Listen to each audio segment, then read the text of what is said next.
Kui Heng slowly approached the grave robber with interest in his eyes. Kui Heng slowly approached the grave robber with interest in his eyes. Having reached the grand completion stage of the Golden Core realm, his 5 senses were extremely sharp. Even though he was in the innermost chamber of the tomb, he could still hear the sounds outside clearly. He could already tell that this big brother was probably trying to murder his companions for benefits. This big brother had given the others a slow poison. By the time the tomb was opened, the poison would act up and he could take the treasures for himself. However, he was a little puzzled. Why did ordinary people dare to rob tombs? Were they not afraid of digging up ominous things like red-furred monsters? Even though Wang Ba and the rest had some fighting abilities and were much stronger than the average person, they were still ordinary people in Kui Heng's eyes. I'll fight it out with you. At this moment, Wang Ba seemed to have been scared silly. Facing Kui Heng, who was walking over step by step, he actually didn't run away. Instead, he pulled out the scimitar on his waist and charged straight at Kui Heng. He raised the scimitar above his head and slashed viciously at Kui Heng's head. Zhao Guang's consciousness was already blurry, and he was on the verge of death. When he saw this scene, he was still stunned by Wang Ba's madness.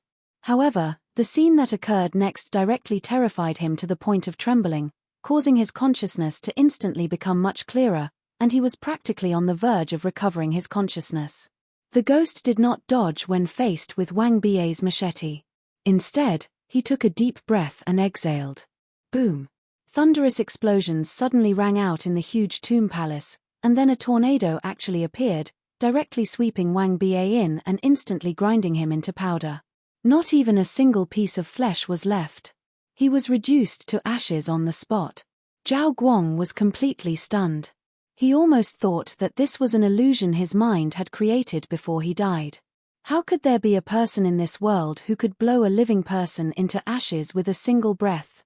Even those so-called old immortals and patriarchs of the pugilistic world could not do it. Are ghosts all so amazing? But Zhao Guang had no time to think about this. He saw the ghost walk towards him after blowing away the tyrant in one breath. Facing this situation, Zhao Guang, who was bleeding from his 7 orifices, was prepared to die. Do you have any last words? Kui Heng came before Zhao Guang and looked at the tomb raider calmly. At this moment, Zhao Guang's entire body had been corroded by the poison and he was about to die. Of course, Kui Heng had a way to cure him. He only needed to use his dharmic powers to circulate 1 round in this person's body to remove all the poison in his body. But he had no interest in doing so. Before figuring out the situation of this world, rashly saving the life of a stranger was not a good choice. It might bring him unnecessary trouble. After all, this was not the beginner's space. You're a human, not a ghost. A look of realization appeared on Zhao Guang's face. Then, he was extremely shocked. You're a human. How can a human have such powerful strength? Did you cultivate to become an immortal? The intense emotional fluctuations made his bleeding symptoms worsen. He hurriedly said, Can you take care of my mother and wife for me? I can give you a lot of money, a lot of money. 1. His old mother and wife were his only worries in this world. Kui Heng was unmoved. 3. Zhao Guang panicked and said, I still have a martial arts manual. It's the sunflower sword art that had dominated the pugilistic world 20 years ago. As long as you promise me, I'll tell you where this manual is. Cough, cough. 4. Kui Heng frowned. With a thought, he secretly released a trace of dharmic powers, temporarily stabilizing Zhao Guang's life. He asked, How powerful is this sunflower sword art? 1. You actually don't know about the sunflower sword art? Zhao Guang was stunned when he heard that. Tell me. Kui Heng smiled. How is this possible? Zhao Guang looked at Kui Heng in disbelief.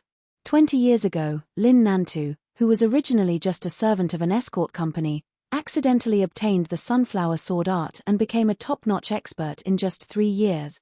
10 years later, he used this opportunity to advance to the Xiantian realm.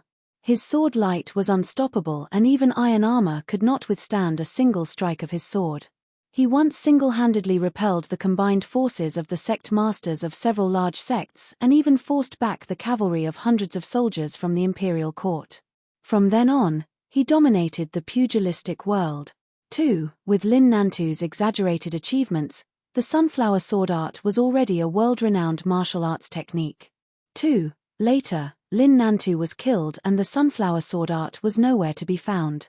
However, in the past 20 years, any news about it would cause a bloodbath. There was actually someone in this world who didn't know about the sunflower sword art. Zhao Guang could not understand it. In his panic and confusion, he did not even notice the changes in his body. Xiantian realm, dominating the pugilistic world? The expression on Kui Heng's face turned extremely strange as he asked again, if one can dominate the pugilistic world at the Xiantian realm, then what's above the Xiantian realm? Above the Xiantian realm? Zhao Guang seemed to be a little confused by the question. He was stunned for a moment and asked doubtfully, there are realms above the Xiantian realm? I've never heard of it. Have you heard of the deity realm and human immortal realm? Kui Heng asked again. What is that? The immortals in books. Zhao Guang was even more confused. He could not understand what this powerful person in front of him wanted to ask. The questions he asked were so strange. Hey, that's not right. Why did I? At this moment, he finally discovered the change in his physical condition. The pain in his entire body was gone, and his dazed mind had returned to normal. At this moment, he actually felt that his condition was unprecedentedly good. How was that possible? That was the so-called peerless poison of the pugilistic world, 7 apertures death powder. After realizing that he was poisoned, Zhao Guang realized what poison he had been planted with based on his physical condition. It was said that even immortals would find it difficult to save someone who had been poisoned by it. They could only wait for death. There was no exception. How did I neutralize the poison for no reason? Could it be? Zhao Guang's face was filled with disbelief. He quickly raised his head to look at Kui Heng, but all he saw was the dark tomb. The immortal-like youth from before had already disappeared without a trace. If you want to take care of your wife and mother, do it yourself. I don't have the time. 3. Kui Heng's voice drifted over from outside the tomb, sounding like a celestial voice. Thump. Zhao Guang directly knelt on the ground and kowtowed respectfully towards the outside of the tomb. Thank you for saving my life, immortal. From now on, I will definitely accumulate good karma and do good deeds. I will work to benefit a region and repay your kindness. 10. Kui Heng didn't even need to lift a finger to get rid of the so-called top poison in the martial arts world. It was equivalent to an effort of exhaling a breath to him. After he left the tomb, he recalled Zhao Guang's words and took a deep breath. System. Is this really the high-level immortal realm? Why do I feel like this is just a normal Wuxia world? 7. Respectable host. Your novice period has expired. Please recharge and upgrade to an all-round cultivation package. The system will continue to protect your path to immortality. 4. F***CK. Charge. 1. Currency. Plus 99. Currency. Plus 99. Congratulations. Purchase successful. Welcome to the omnipotent immortal cultivation package. The system will serve you wholeheartedly and protect your path to immortality. 1. The welfare renewal system has been activated and upgraded. Please check the details. 2. After Kui Heng gave the order to recharge, the system quickly completed the upgrade of the package. It was many times faster than the previous system upgrade. Is this a Wuxia world? Kui Heng wasn't in a hurry to check the details of the system's benefits and continued asking. Greetings, esteemed host. After the examination, we can confirm that this is a high-level immortal warrior spacetime. There are countless lives in the universe, immortal kings, and countless ferocious beasts abound. It is not the Wuxia world that you mentioned. 7. The system finally answered. As expected, he had to pay up to get an answer. But this answer puzzled Kui Heng. If this was really a high-grade immortal warrior spacetime dimension, how could there be a situation where one could dominate the pugilistic world at the Xiantian realm? Moreover, it was only a regular Xiantian expert. Unless this is a subordinate plane of the advanced Xianxia spacetime. Kui Heng's heart skipped a beat as he thought to himself, There is indeed such a possibility. Since the Xianxia spacetime has countless lives in the universe, it is normal for it to include subordinate planes at the Wuxia level. This guess made his tensed heart relax greatly.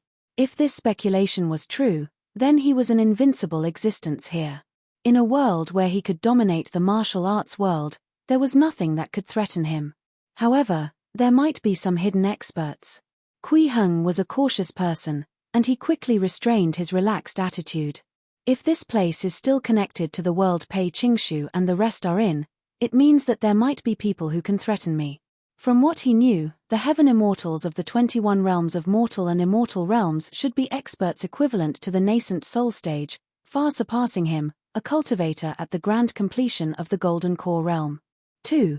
Let's take a look at the situation after the package is upgraded. Only with absolute self-protection ability can my actions be more casual. Kui Heng opened the system interface. The information on it had indeed changed drastically.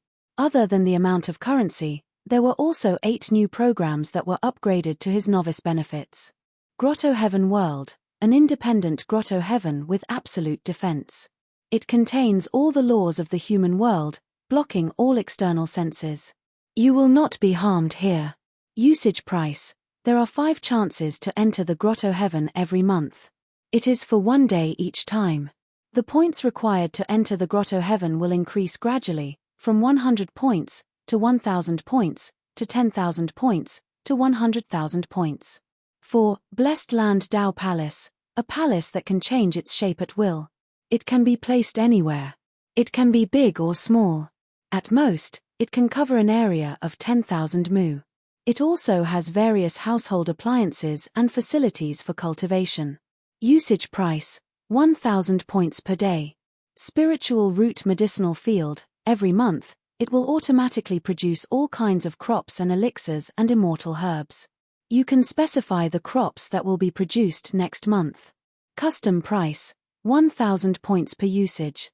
Yellow-scarved strongman, upgradable: a yellow-scarved strongman with relatively weak dharmic powers, equivalent to an early-stage foundation establishment expert.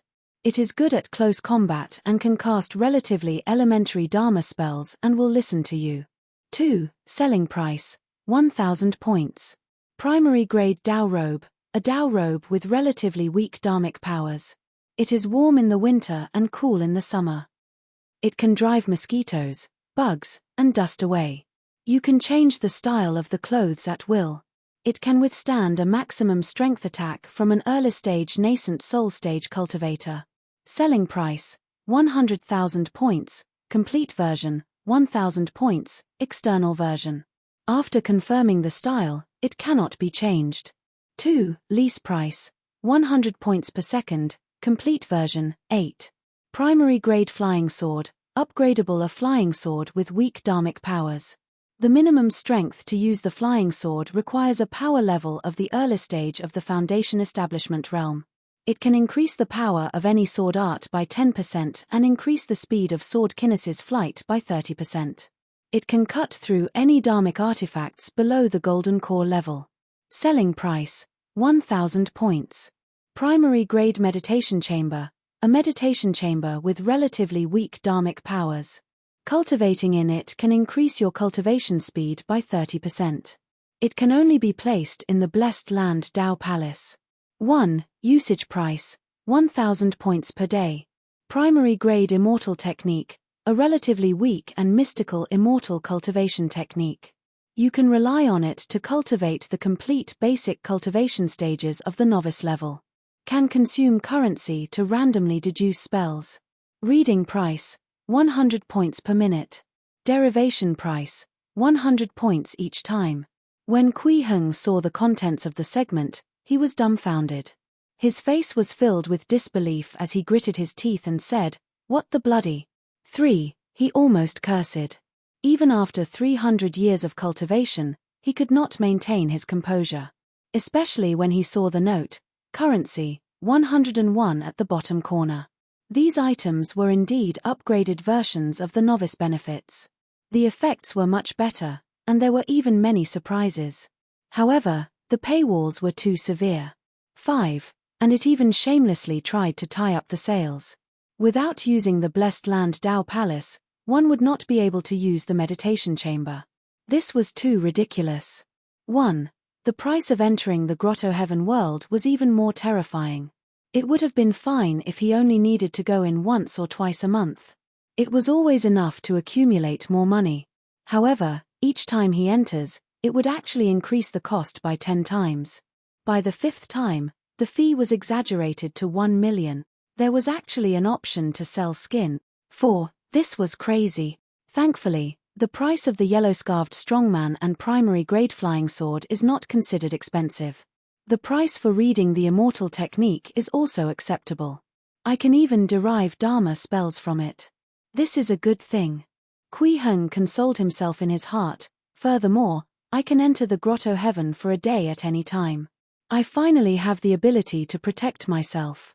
Not bad, not bad. However, be it buying the yellow-scarved strong men, the flying sword, reading the immortal technique, deriving Dharma spells, or accessing the other functions of the system, one had to first accumulate enough currency. These 100 points were simply too little. He had 3 guesses about the source of the currency conversion, from what he'd seen in the tombs earlier. The first was that it must be an item with traces of civilization. The second was that the item should have a certain amount of history, and the third was that the item can contain both. After all, the burial items in the tombs had these characteristics. However, searching for tombs is only a temporary measure. It's not good to disturb the dead. It's better to find a civilized society where people live and slowly verify my guesses. 2. Kui Heng pondered in his heart. Also, if my golden core wants to turn into a nascent soul, it must have a spirituality similar to that of a living golden core. I'm afraid that this can only be understood in a civilized society where people live. 1. Thinking of this, he thought of the small town he saw when he first flew into the sky. He could start from there. Xiangxi Town was one of the 9 towns under Zhuhe County. It was named thus because it was adjacent to Fragrant Stream. There were many cloth mills in the town, and most of the people lived on weaving. As there were no valuable mines nearby and no secret martial arts manuals, very few martial arts practitioners came here. On this day, Xiangxi Town, which had been peaceful for a long time, welcomed a visitor at the grand completion stage of the Golden Core realm. 1. The reason why Kui Heng believed that the transformation of Golden Core to nascent soul could only be completed in a civilized society where people lived was because of the conditions described in the beginner's immortal cultivation technique. The reason why Kui Heng believed that the transformation of Golden Core to nascent soul could only be completed in a civilized society where people lived was because of the conditions described in the beginner's immortal cultivation technique. After reaching the grand completion stage of Golden Core, the beginner's immortal cultivation technique had listed out 2 different paths. One was the Tao, and the other was the Buddha. If one wanted to cultivate the Tao, one had to let the Golden Core possess spirituality, allowing the Golden Core to come to life and evolve into an infant. If one cultivated in Buddhism, there was no need for the Golden Core to possess spirituality. One only needed to guard the precepts and extinguish desires, and the Golden Core would spread throughout the entire body, and the golden body could be refined. Kui Heng naturally chose the path of cultivating Tao. 1. However, at first, he didn't know how to make his Golden Core gain spirituality, nor did he know how to make his Golden Core come to life. He thought that it was like the Foundation Establishment realm, where he would adjust his dharmic powers to activate his Tao Foundation. That was what he did during his final moments in the beginner's space. Unfortunately, he did not gain anything. The Golden Core was still shining brightly, but it did not seem to have gained any spirituality. Instead, he ended his novice period and came out of the beginner's space and met the group of grave robbers. Kui Heng felt the extreme fear from them, and at the same time, he actually felt that a trace of undetectable spiritual fluctuation had grown in his Golden Core. 3. When Zhao Guang was saved and revealed an ecstatic expression, he felt that his Golden Core had gained another trace of extremely subtle spirituality. The feeling of these 2 types of spiritualities were different, but they caused subtle changes in his Golden Core. In reference to the Buddhist path corresponding to cultivation, it required one to abstain from desires and extinguish all emotions. It was inevitable that he would guess that the spirituality needed to nurture a golden core required the emotional fluctuations of the outside world as nourishment.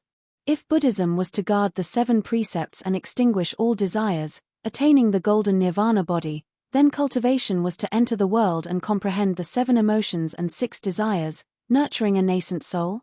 2. It was indeed possible. Therefore, Kui Heng decided to confirm his speculation in this aspect while searching for items to accumulate currency. What a handsome young man. 4. He's really good-looking. I've never seen such a good-looking young man before. Aya, if not for the fact that I'm already married, I really want to go over and ask about him. You don't know shame, he. But, he does look good. From time to time, he could hear the laughter of women. The women in this country didn't seem to be too restricted. Even the unmarried ladies could still walk on the streets together and even whisper about men. So after Kui Heng came to Shangxi town, similar voices were heard continuously. It couldn't be helped. Immortal cultivators all had a unique temperament that was especially attractive. This was especially true for a cultivator who had reached the grand completion stage of the Golden Core realm. He exuded a transcendent and handsome temperament. Moreover, Kui Heng himself was handsome. It naturally attracted the gazes of countless young women. But he didn't care about any of that. 9. According to Kui Heng's original plan, he intended to stay at an inn first. 2. After that, he would order some dishes in the main hall and listen to the surrounding guests while eating. 1. That way, he could understand the situation around here. After all, according to Wuxia novels, the inn's lobby was the best place to gather information. But before he reached the inn, he met a noisy group of bride escorts. The festive atmosphere filled the entire street. Kui Heng took a closer look and smiled. Indeed, this joyful mood was beneficial to his cultivation. This was just a wedding reception. If he could attend the wedding banquet, there would definitely be more benefits. 2. Kui Heng's gaze swept across the roadside and saw a little boy running around. He walked over and squatted down, smiling as he said, "Child, what's your name?" The little boy looked like he was 7 or 8 years old and was very cute. He blinked his eyes and said, "Wang Hu, my parents and grandparents call me Ahu." 2. Ahu, which family is getting married?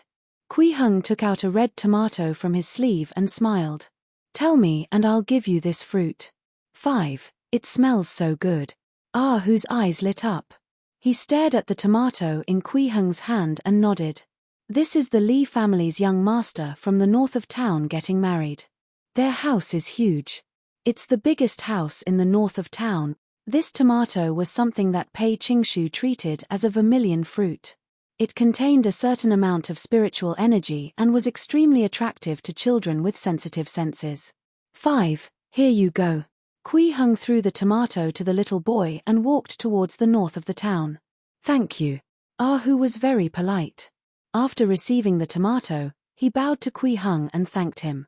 He thought to himself, "This fruit smells so good. Father, mother, and grandparents must have never eaten it before. I'll bring it home and share it with them." 9. Kui Heng didn't bother about the little boy anymore. He walked straight to the north of town, intending to freeload at the wedding banquet. No, it was to immerse himself in joy and experience the 7 emotions and 6 desires to increase the spirituality of the Golden Core. 3. The Li family was one of the wealthiest families in Shangxi town. It was said that the ancestor of the Li family had once worked as an apprentice in the largest cloth shop in Hadong County and learned top-notch craftsmanship. 3. After returning to his hometown, he not only opened his own cloth mill, but also taught the craftsmanship of weaving to his fellow villagers. Only then did Shangxi town become a famous cloth industry town. This Li family could be said to be the founder of the entire Shangxi town and the benefactor of the people of the entire town.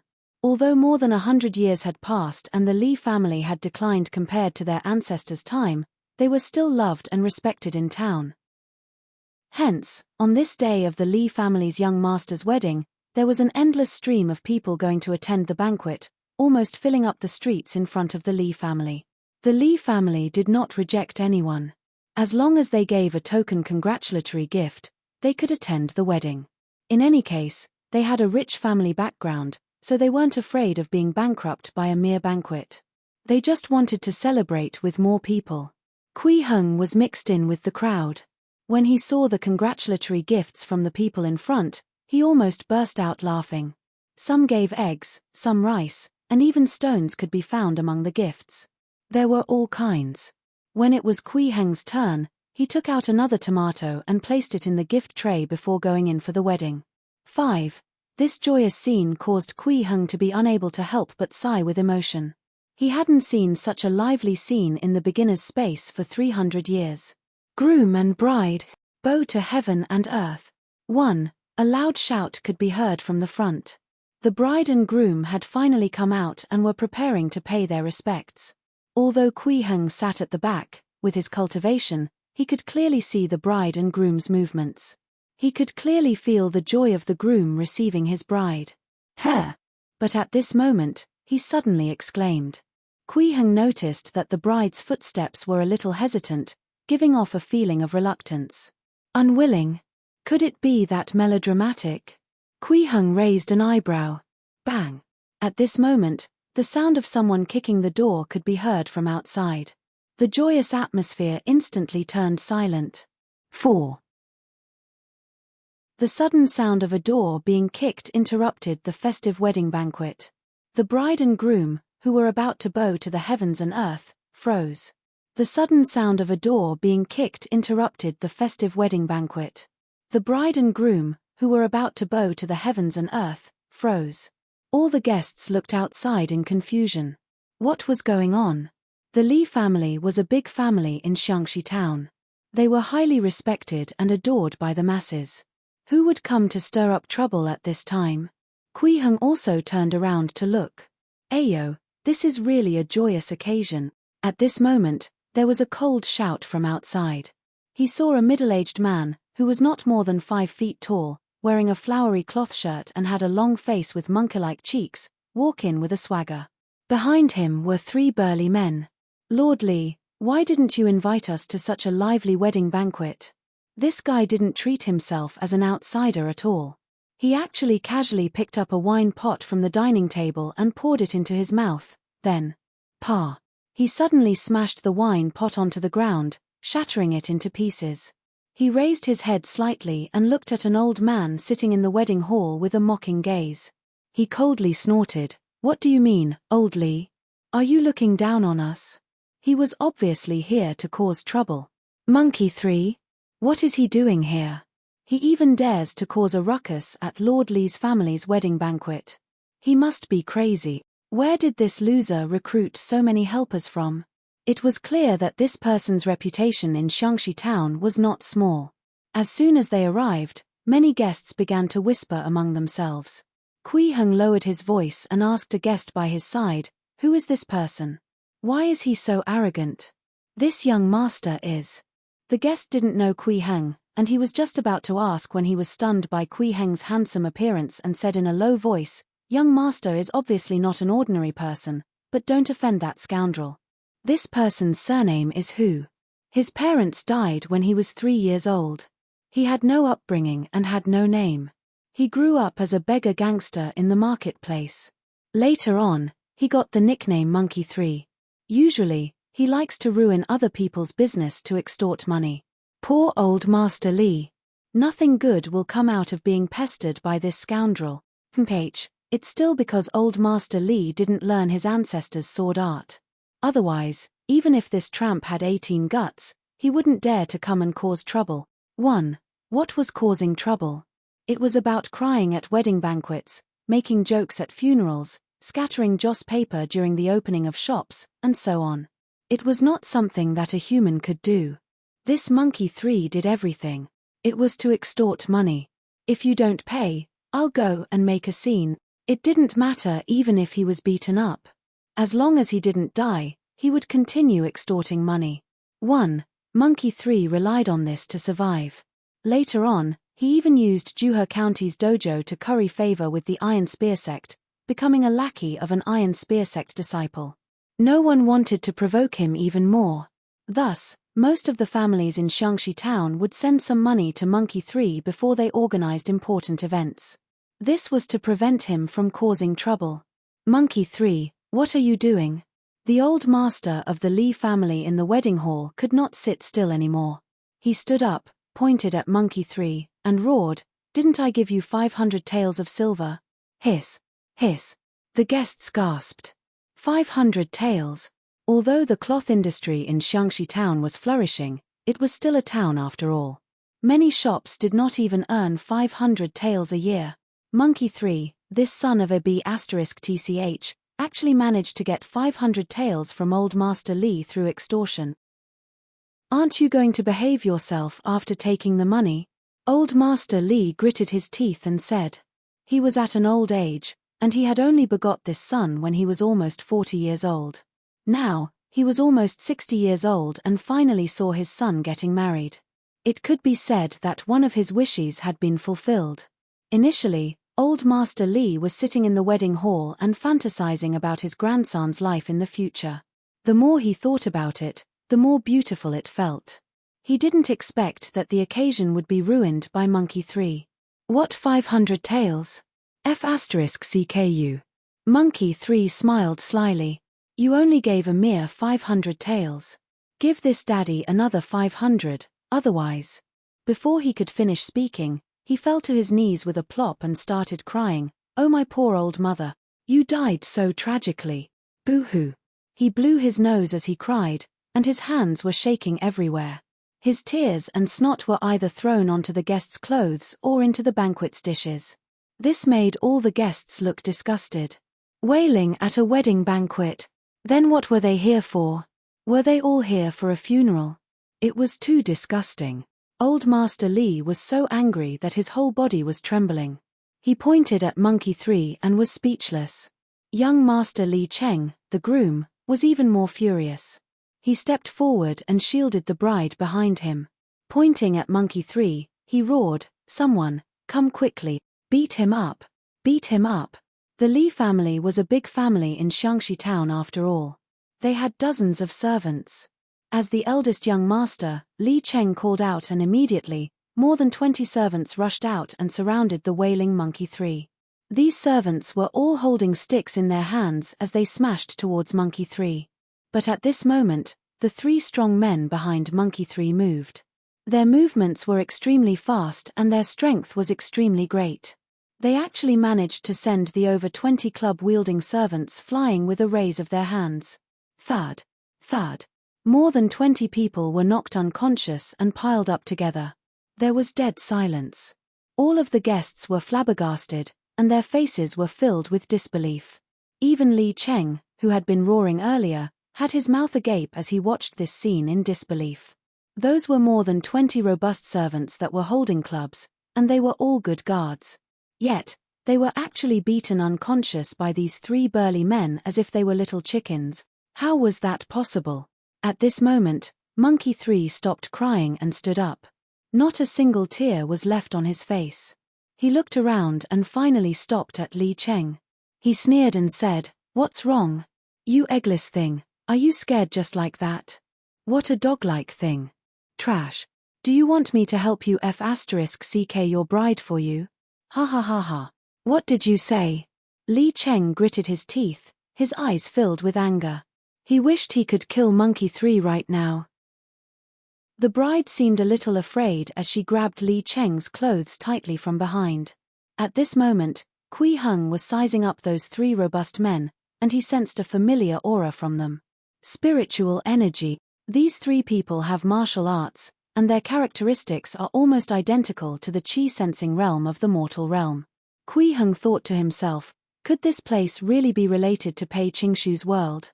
But the country here is the Great Jin and not the Great Jew. Or are there other countries? I still know too little about the situation in this world.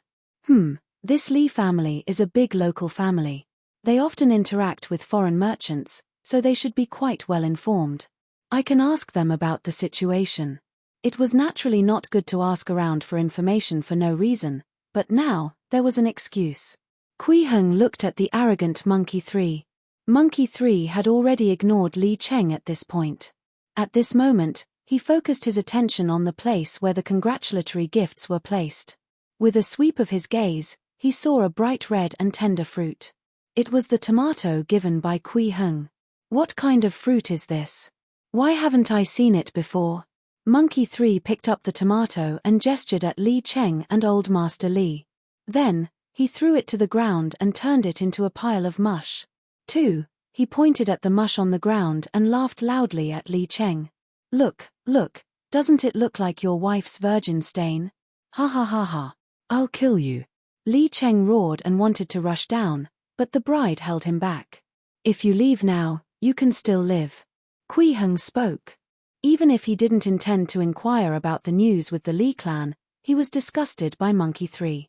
As soon as these words were spoken, the gazes of everyone instantly converged onto Kui Heng. Instantly, the eyes of many people lit up. What a handsome young man. 2. They had never seen such a person with an otherworldly and handsome temperament in the small Xiangxi town. Monkey 3 also looked at Kui Heng. After he saw Kui Heng's appearance clearly, his expression instantly became extremely gloomy, and he walked over slowly and said to Kui Heng, who sat there, "Kid, stand up." Kui Heng remained seated steadily, unmoved, and didn't continue speaking. "I hate pretty boys like you who like to act cool the most. Arrest him." Monkey 3 roared and ordered the 3 strong men. The 3 strong men immediately charged towards Kui Heng without a sound, one on the left and one behind. The third man was behind them, and he intended to grab Kui Heng and forcefully lift him up. However, before their hands could even touch Kui Heng, they felt a strong rebound, making them feel like they had run into a galloping horse, and they were sent flying on the spot. 1. Bang! Bang! Bang! The 3 of them slammed heavily onto the ground, landing 3 meters away. They slid for another over 10 meters before coming to a stop. However, they were unable to stand up. All of them rolled on the ground in pain and screamed out wretchedly. Their hands were already mangled, and even the original shape could not be seen. They were all rebounded by Kui Heng. Of course, Kui Heng hadn't utilized the slightest bit of dharmic powers, and he'd even restrained his protective dharmic powers. He'd merely preserved the most basic layer of chi barrier to avoid being touched. 2. Otherwise, these 3 people would be turned into blood mist on the spot, not even dregs would remain. At this moment, the surroundings were completely silent. One could hear a pin drop. Monkey 3 was clearly stunned from fear. He stood in place for a long time before gritting his teeth and saying, "This is a tough one. In this small Xiangxi town, there is actually a first-rate expert who has mastered inner chi." With that said, he ran away, not even caring about the lives of the 3 burly men. When those 3 strong men saw Monkey 3 run away, they also hurriedly endured the intense pain and crawled up, staggering as they also left. At this moment, the wedding banquet suddenly erupted with noise. Everyone looked at Kui Heng in shock. This seemingly 18 or 19-year-old youngster was actually a first-rate expert who had successfully cultivated inner chi. 2. It was simply unbelievable. The Li family wanted to come over to thank Kui Heng but were stopped by him. They had to finish the wedding first. Such a joyous atmosphere could not be interrupted. Otherwise, it would be detrimental to his cultivation. 1. Kui Heng's attitude made the Li family even more grateful. When the bride and groom toasted him, they were extremely respectful. Especially after learning that Kui Heng had come from outside, Old Master Li immediately invited him to stay here, saying that he would hold a private banquet to thank him after the wedding. Kui Heng originally intended to obtain some information from the Li clan, so he naturally wouldn't refuse such an invitation. Hence, he stayed at the Li family home that night. In the dead of night, Kui Heng suddenly woke up from his meditative state, and then he looked outside. His eyes narrowed slightly as he said with a smile, "This is really interesting." The next morning, Monkey 3's corpse was placed at the Li family's main entrance. The county government laborers, who were usually very slow, had rushed over at an extremely fast speed and blocked all the exits of the Li family residence. Human lives are at stake. The Li family is suspected to be harboring a murderer. We are going in to search for the suspect and the murder weapon. No one is allowed to stop us. The government personnels blocked the door and rushed into the house to search.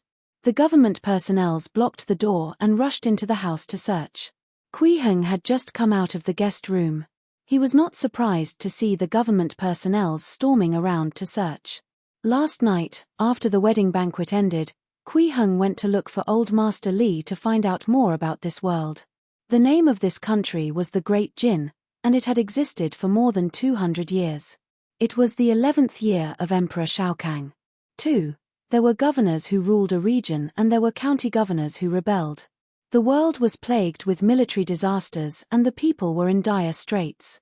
The disciples of the various martial arts sects had come out of seclusion, either to punish evil or assist one side. 1. Wang Tong, the prefect of Yangshan County, who is in Fengju with Lu County, revolted 5 years ago. This Wang Tong was good at courting the hearts of the masses. Along the way, he obtained the support of the large martial arts sects, Lotus Flower Monastery and Grand Prosperity Monastery. His expansion speed was extremely fast. By now, he already had 400,000 soldiers. According to the information Old Master Li obtained from past merchants, Wang Tong would soon march towards Lu County. And the Juhe County city by the riverside was definitely the first place to attack. Only then would he be able to control the water route and transport the troops and rations. He could then attack the next county city until he completely occupied the entire Fengju. This information allowed Kui Heng to roughly understand the situation of this world. It was clearly an ancient Chinese world with Wuxia elements. It was at the end of the dynasty, an era where heroes fought for supremacy. He just didn't know if it was the level of the heavenly sword and dragon slaying chant or the level of the sway and tie romance. 8. In any case, it made no difference to Kui Heng. From what he knew, there was probably no power in this world that could threaten him. As long as he wanted to, he could easily flatten the entire Great Jin.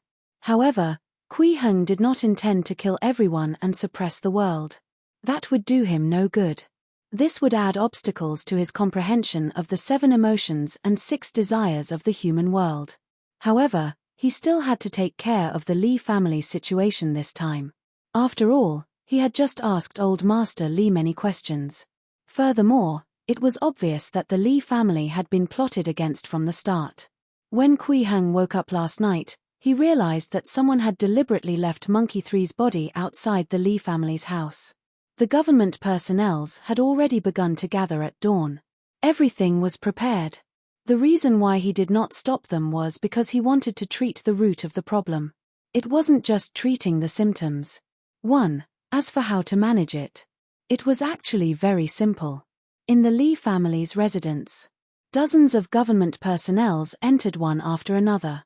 Then, they spread out and charged into one house after another at an extremely fast speed, rummaging through the drawers and rooms. Masters, what are you doing? The patriarch of the Li family ran over, trembling. He found the head bailiff and begged, "We definitely didn't kill Monkey 3. As he spoke, he stuffed silver into the bailiff's hands. The local government enforcers were greedy for money. Under most circumstances, the best solution was to stuff money into their mouths. "How dare you!" The leader of the constables roared and grabbed Old Master Li's hand, sneering. "Old thing, how dare you? You dare to openly bribe an official? Arrest him." Yes. A few government personnel immediately ran over and pulled out ropes from their waists to tie up Old Master Li. You? Old Master Li's face turned ashen as he looked at the leading bailiff in disbelief. He did not expect such an outcome. Now, he finally understood that his family had been set up. But why? He had done good deeds all his life, and 70% of the money he earned every year was used to help poor families. He had never made enemies with others. Who would scheme against his family? 9. Father. Li Cheng also ran out. Seeing that his father had been caught, he quickly went over to plead for leniency. Sir, my father is old, it's not appropriate to tie him up." 1. There is no room for mercy in the law. He openly bribed an official, so he deserves to be punished. The head bailiff sneered and ignored Li Cheng. His gaze kept sweeping across the other enforcers, as if he was very concerned about the results of the search. How could this be? Li Cheng sat down on the ground in disappointment. This was supposed to be a joyous occasion, but why was there suddenly a family destruction? Who is it? Who is it that wants to harm my Li family? Not good, not good. At this moment, a maid from the Li family ran over and said to Li Cheng, "Young master, not good." "Madam," she ran away. "What?" Li Cheng felt as if he had been struck by lightning. He was stunned and stammered, "Madam, how could she? This is impossible." When old Master Li heard the news, he immediately lost his balance.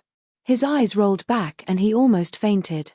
Fortunately, he suddenly felt a warm sensation flow through his body and did not faint. "Looks like your wife is a murderer. She must have fled out of guilt for her crimes," the leading officer sneered. "Your family are most likely accomplices. Capture everyone here and bring them back to the court to meet the county magistrate." "Wait."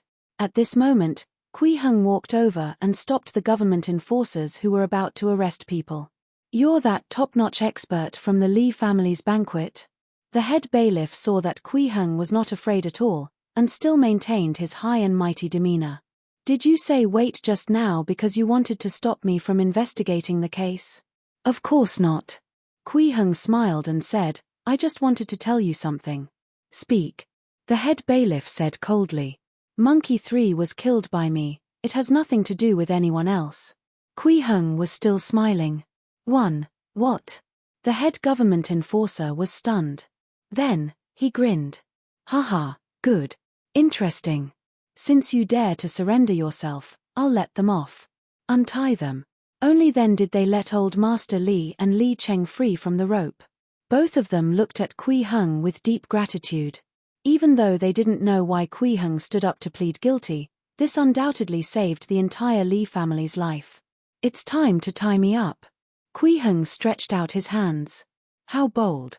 The head bailiff sneered, "I want to see what kind of tricks you, a first-rate expert of the martial arts world, have up your sleeves. Tie him up and bring him back to the county office." The government enforcers came and left quickly, leaving behind a Li family mansion that had been turned upside down. Old Master Li and Li Cheng stared blankly at Kui Heng's retreating figure. After a long silence, they knelt on the ground and kowtowed respectfully. "Thank you, benefactor." Xiangxi town wasn't far from Juhe County City, so it only took an hour to travel on the waterway. After the lead government official brought his men back to the county office, he had Kui Heng thrown into prison and locked up with a group of death row prisoners. Then, he went to meet the county magistrate of Juhe County. However, before he went to see the county magistrate, the head bailiff grabbed his hair and pulled it off his head, revealing his true appearance. This was a young monk who appeared to be in his 20s. His eyes were as calm as water, and there was no trace of the violent and angry look from before. He changed into a monk robe and went to the backyard of the court. At this moment, the county magistrate was fishing with his back facing the young monk. He said indifferently, "Have you found the Flying Dawn Sword's secret manual of the Li family?" 1. "No." The young monk shook his head and said, "The Li family has most likely lost the manual." "No." The young monk shook his head and said, "The Li family has most likely lost the manual." "All right." The county magistrate nodded and said, "More than 100 years ago, the leader of the Flying Dawn Sword sect dominated the pugilistic world of Lu County, but his descendants were so useless. It's really a pity. To think that I deliberately set up a trap and sent people to pretend to be the bride to investigate the truth. What a waste of effort. When Master Wang arrives, we'll destroy the Li family." 1. County Lord, I heard that the Flying Dawn Sword sect's leader received guidance from an expert from the Immortal Dawn sect. "Is that true?" the young monk asked. 3. The rumors in the martial world are both real and fake. "Who can tell?" The county magistrate smiled and said, "Your Lotus Flower Monastery's legacy has been passed down for 1,000 years. You should know a lot of things." "Why ask me?" "Master never allowed me to ask about the Immortal Dawn sect." A hint of gloominess flashed across the young monk's eyes. "By the way, there's a top-notch expert from another city who wants to help the Li family for some reason. I've already taken him into the death row cell and imprisoned him. Does the county magistrate have any instructions? How can there be any innocent help in this world? This person must have some ulterior motives or came to repay a favor." The county magistrate sneered and said, "Perhaps he has clues to the Flying Dawn Sword's secret manual. Torture him." 3. Yes. The young monk nodded. Splash. At this moment, the fish hook in the county magistrate's hand moved. His face lit up, and he hurriedly pulled back the hook. He saw a big fish splashing around and biting the hook. "Ha ha ha, silly fish." The county magistrate laughed loudly and threw the fish into the bucket beside him. Then, he asked, "There's one more thing. Master Wang is about to arrive and needs this place to replenish our provisions. I asked you to check who's the richest person in the county. Do you have any leads? We have some clues on this." "It's someone called Zhao Guang," the young monk said. "He was originally from Swallow Mountain County. He was unwilling to join Master Wang and ended up here. On the surface, he was doing business, but in secret, he was robbing tombs to make a living. He accumulated a huge amount of wealth." "Good. This official has only been in office for 3 months, yet I didn't know that there was such a wealthy person in the city." The county magistrate laughed loudly and said, "He was originally from Swallow Mountain County, but he didn't become a royal teacher. It's really hateful. There will be bandits in the city tonight, and I'm sure that Zhao Guang's family will become the primary target." "What a pity. I understand." The young monk nodded. TSK. The county magistrate put down his fishing rod and stood up. He looked at the young monk and said with a smile, "Little Master Hui Shi, you are a monk. How can you agree to such evil things like murder, robbery, and torture so readily?" Amitabha. Monk Hui Shi pressed his palms together and chanted a Buddhist proclamation. His expression was calm as he said, "Buddha is merciful and cannot bear to see the people of the world suffer. Therefore, a royal teacher raised a righteous flag to uphold the world. These are things that must be done during a righteous act. What I'm doing is to fulfill the will of Buddha." 11. Ha ha ha. Good. The county magistrate laughed very happily and patted Monk Hui Shi's shoulder. "Then let's find the Flying Dawn Sword's secret manual first. This is a treasured book that contains the mysteries of the inner world realm. It's a necessary item for Buddha to show his mercy and shine on the world. This monk will go to the death row cell to interrogate that person now," said Monk Hui Shi with a smile. "Don't worry, County Supreme. Go." The county magistrate waved his hand and smiled again. "Do you want me to assign you a few helpers? After all, he's a first-rate expert." "No need." Monk Hui Shi shook his head and said, "He's just a first-rate martial artist in the countryside. He won't be able to do much." 2. Then I shall wait for your good news." The county magistrate nodded and smiled. Then, he sat down again, hung the bait, and put down the rod to fish again. The ancient death row prison was a place that made people feel despair just by staying inside. It was dark and damp, with no light to be seen. Even the floor of the cell was curved, making it impossible for the prisoner to lie flat or stand stably, suffering greatly. Other than that, the hygiene conditions were extremely poor. Or rather, there were no hygiene conditions at all. The stench was everywhere. After Kui Heng arrived, the people he saw only had numb expressions. It was lifeless like hell. But such a place actually brought him quite a surprise. Currency could be converted here. 3. Convert. 1. Kui Heng ordered the system. Currency, plus 12. It was not a lot, but it was not a small amount either. Previously, he had only converted less than 5 points in an entire day in Xiangxi town. Besides this, Kui Heng even felt that his golden core spirituality was showing signs of being affected, but it was different from the terror and joy he'd felt earlier. This time, it was extreme despair and sorrow, reaching a state of numbness. The 7 emotions of a person were joy, anger, sorrow, fear, love, evil, and desire. 13. According to his guess, if one wanted to simply be filled with spirituality or even transform to form a nascent soul, they would most likely need to experience the extremities of the 7 emotions to stimulate the golden core and give birth to spirituality. The fear and joy from before were merely a tiny bit of spirituality drawn out by the external emotions, and it was far from sufficient.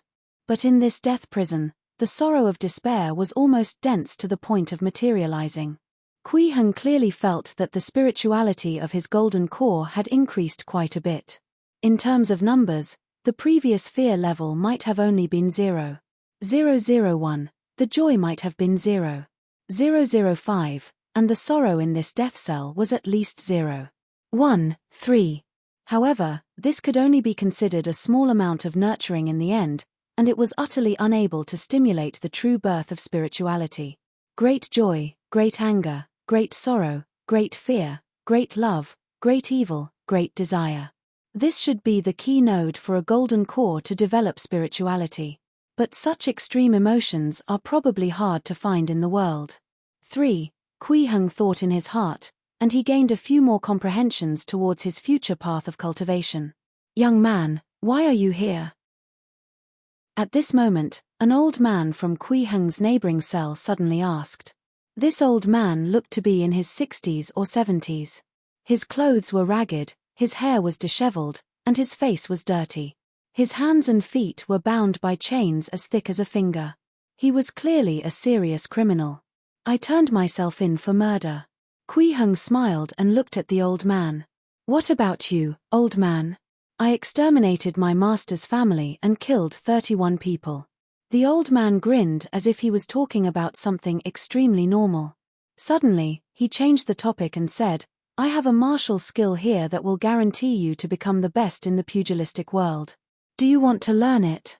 What does the best in the pugilistic world mean? Kui Heng asked with a smile. Above the Xiantian realm, inner world.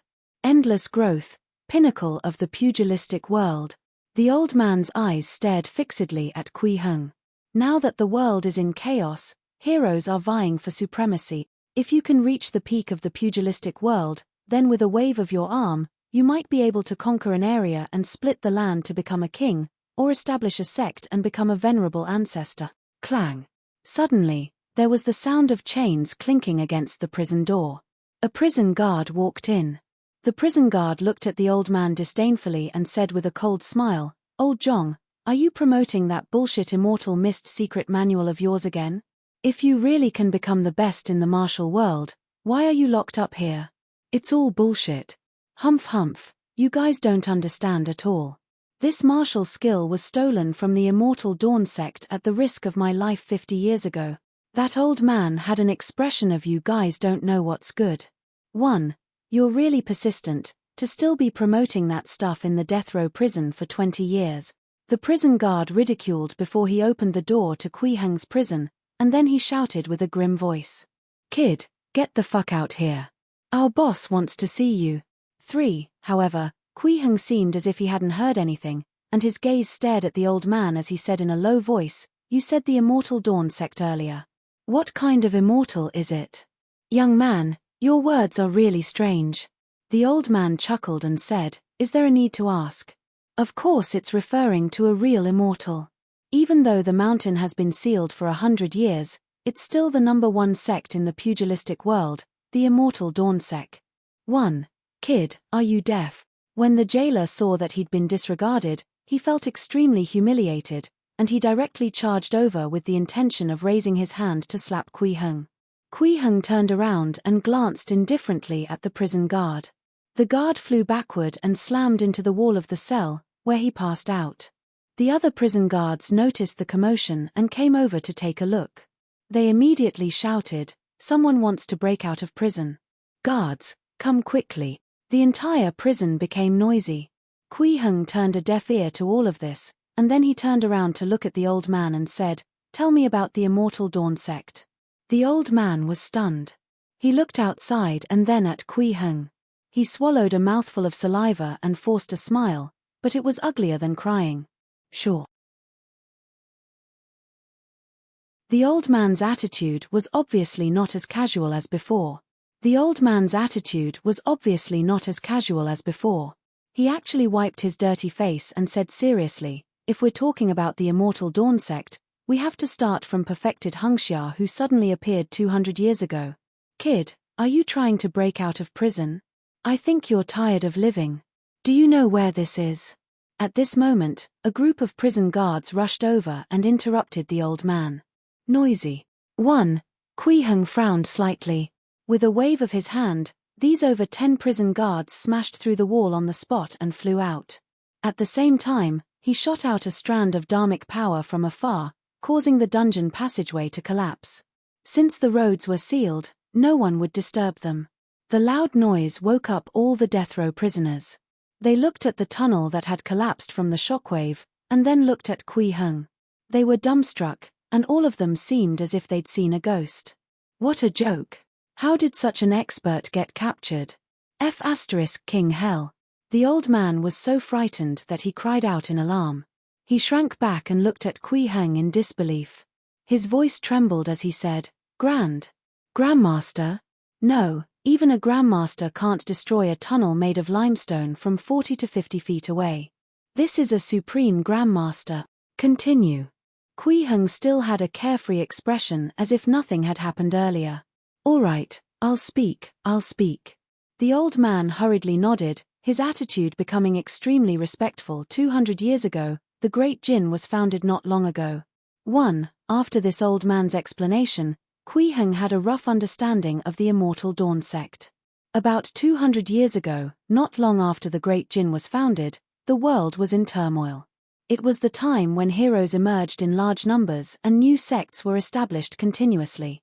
Excluding those top sects that had been passed down for over 1,000 years, there were a total of 17,000 sects in the pugilistic world at that time.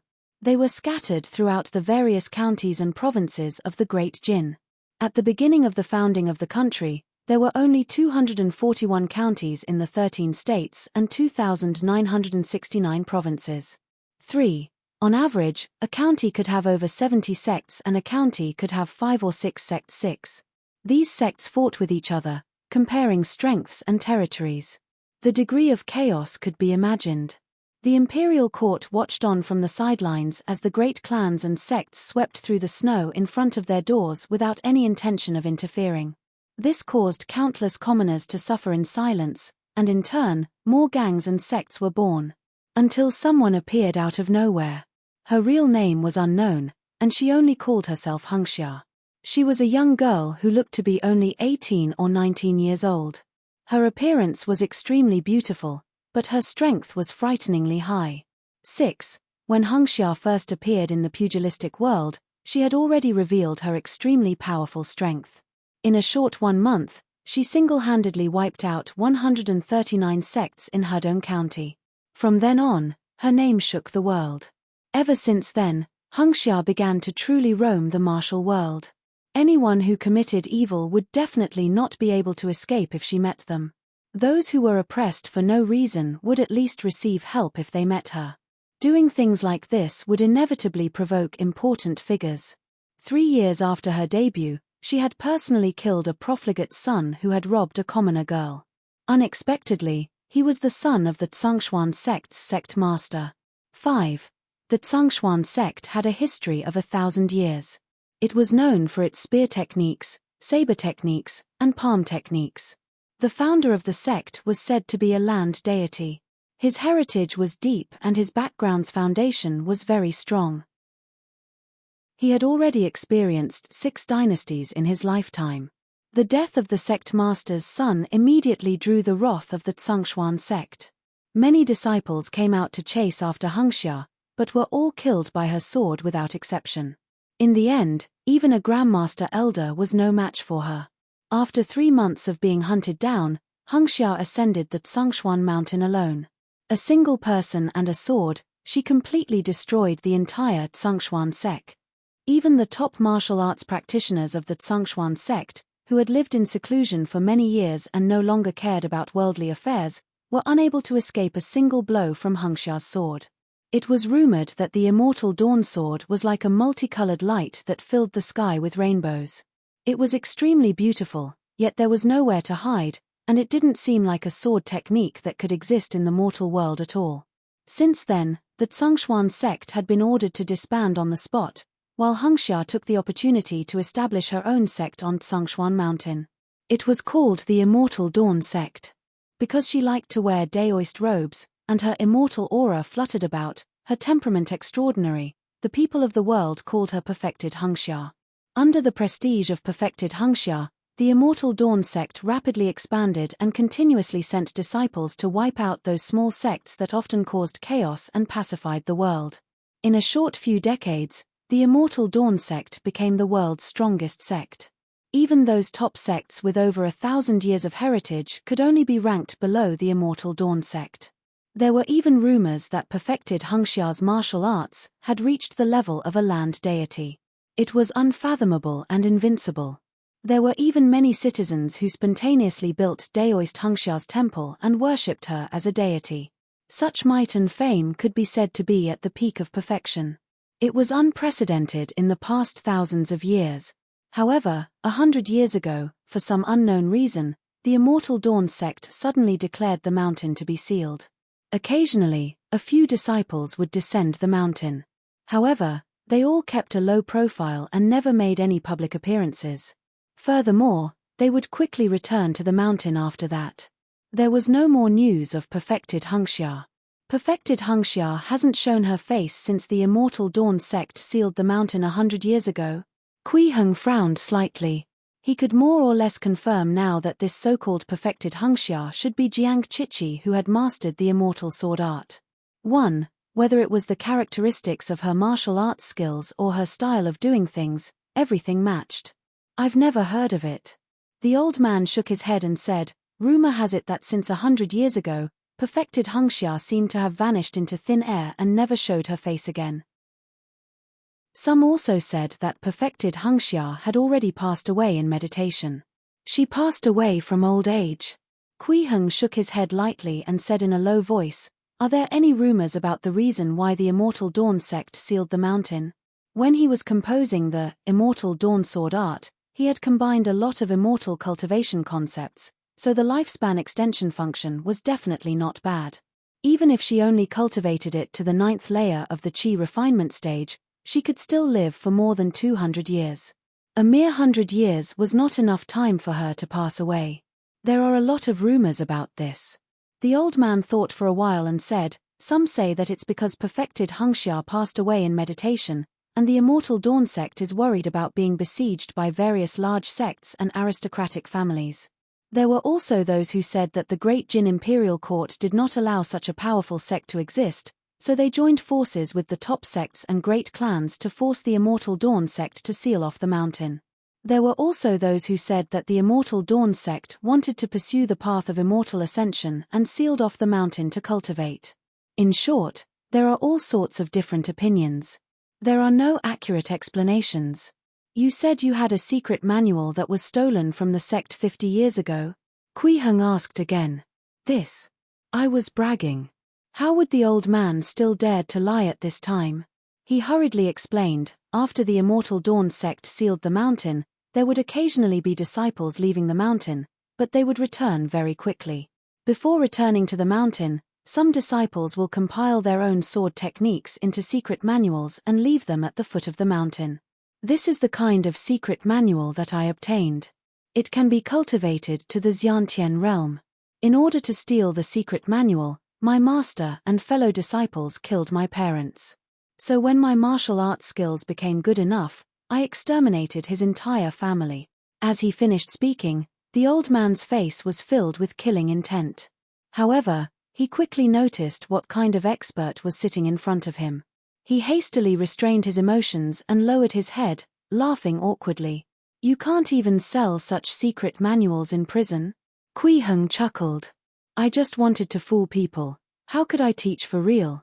The old man quickly shut his mouth and explained that, I didn't want to fool with you. It's fine. Kui Heng smiled as he stood up.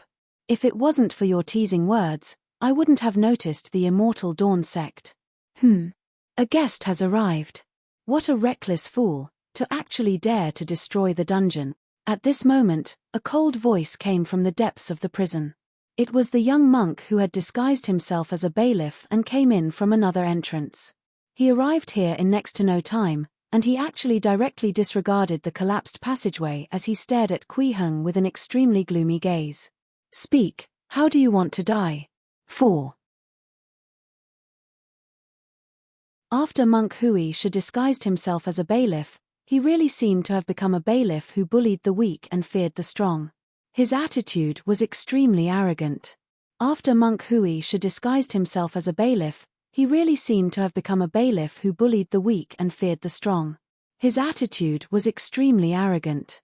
Behind him were more than 10 ordinary constables, all of whom were staring fiercely at Wuxia. However, no one dared to rush forward. Even though they didn't see Wuxia collapse the cell's passageway from 40 to 50 feet away, to be able to collapse a building made of limestone to such an extent, he was definitely a top-notch expert in the pugilistic world and could kill them with a single slap. Wuxia looked at monk Wuxia and chuckled. How can a monk have such an explosive temper? Aren't you afraid that Buddha will blame you? Nonsense, I'm the head of the Julu County Court, not some monk. Monk Wuxia was furious. He obviously didn't want to expose his identity, so he directly stepped forward and raised his right hand to grab Wuxia. The monk who was pretending to be the head of the county court was clearly not weak in martial arts. Even though he was 20 to 30 feet away from Wuxia, he had arrived in front of him in one step. 1. His right hand formed a claw and grabbed at Wuxia's shoulder. The strength of this claw was extremely powerful. As it moved, it actually left behind white lines in the air, tearing out waves of wind sound. It sounded like a gale howling in one's ears. Even if it was a metal object, it would probably be crushed by this claw. The dozen or so government enforcers who had followed along were dumbfounded. They had never thought that their leader would have such powerful martial arts. Such martial arts skills were probably even better than top-notch martial artists. Why did he lower himself to be the leader of a small county office? The old man in the cell next door was also a little surprised. His eyesight was outstanding, and he could tell at a glance that this bailiff head had already condensed his true chi. If he was in the martial world, he would be addressed respectfully as young grandmaster.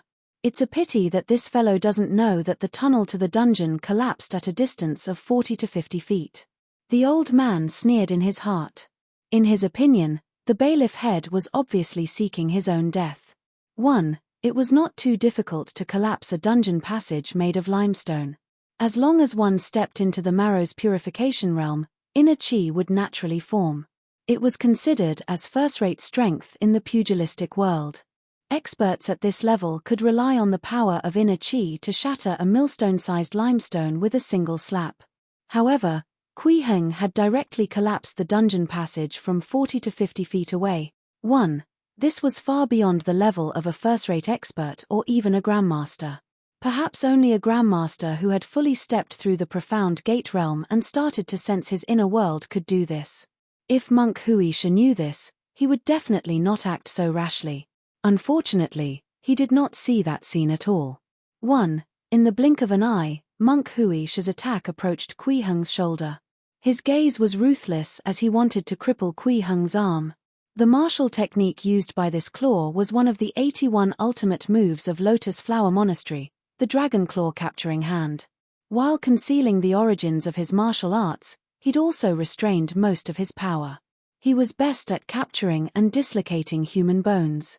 It was impossible for a country bumpkin who didn't belong to any sect or clan to defend against his true chi. However, just as monk Wuxia was thinking this, he suddenly felt a sharp pain in his right hand, as if he had grabbed onto something indestructible. All of his strength was forcefully reflected back. Crack. The sound of bones cracking could be heard. When the 5 fingers of Wuxia's right hand were 3 inches away from Wuxia's shoulder, his flesh suddenly burst apart. The bones inside were all broken and stuck out of his hand. How is this possible? Monk Wuxia cried out in shock, his eyes almost popping out of their sockets. This extreme shock even surpassed the pain in his hand. But before he could react to what had happened, Wuxia let out a light breath. It was as if he was breathing normally. The next moment, boom! A thunderous boom erupted in the air. A small tornado appeared out of thin air in the dungeon. It was about 3 meters tall and reached to the ceiling of the dungeon. At the same time, the withered grass, gravel and many other miscellaneous items on the ground were swept in by the gust of wind, sending sand and rocks flying. Immediately after, the fierce storm hit monk Wuxia. This expert of Buddhism, who had mastered true chi and could be called a minor grandmaster, was sent flying on the spot and slammed into the stone slab at the top of the dungeon. However, the violent winds did not stop. Wherever they passed, everything was destroyed. All sorts of torture tools, stones, and prison cells were destroyed by the violent winds.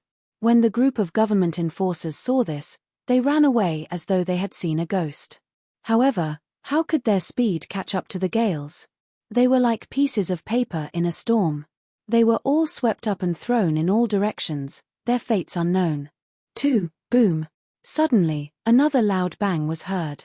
The storm had slammed into the entrance of the dungeon, clearly causing the passageway to collapse. The old man standing not far away from Kui Heng was completely stupefied. He felt as if his mind had come to a standstill and his mind went blank. What was going on? What was that? Pa. He slapped himself so hard that he grimaced in pain. This was not a dream. Oh my God, is this still martial arts? It was too ridiculous. He could achieve such an effect with just a breath. Bang! Monk Hui Shi, who had just been blown to the top of the dungeon, fell down. His limbs twitched slightly and his body trembled. He tried his best to raise his head. At this moment, the disguise on his face had been destroyed, and he had returned to his young monk appearance.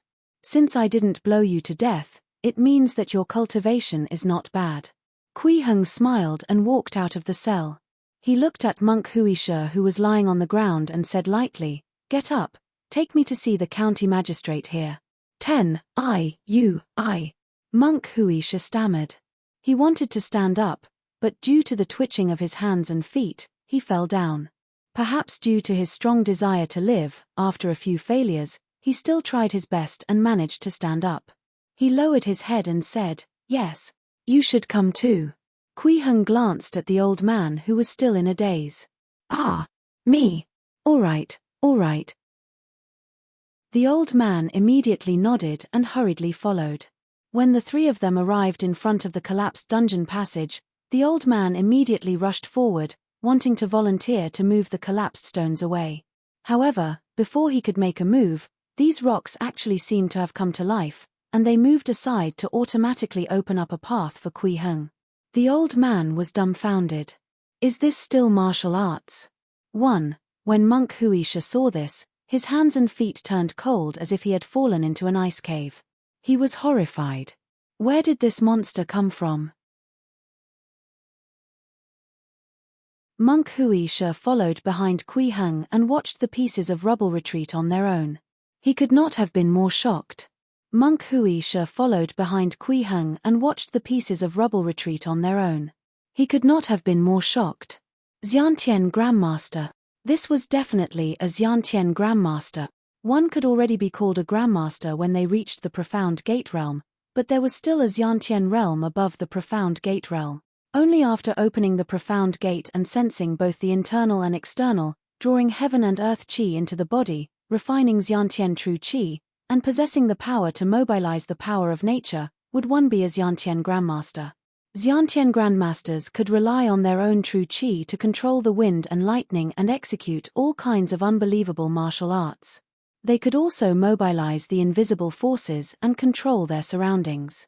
The so-called 100 Steps Flying Sword was a peerless sword technique that only Xiantian Grandmasters could use. Initially, Monk Hui Shi still had doubts about whether Kui Heng had already stepped into the Xiantian realm. After all, although the power of that breath was quite exaggerated, it was not impossible for a martial Grandmaster at the peak of the Profound Gate realm to do it with all his might. But now that he saw this, his face was ashen. It really was the Xiantian realm. And such a young Xiantian expert. 7. What kind of monster was this? He had really lost his mind to actually capture a Xiantian Grandmaster here. Something bad was about to happen. When Kui Heng walked out of the dungeon, it was night. The moon shone brightly in the sky, making the path at night still visible. However, Great Jin had a curfew.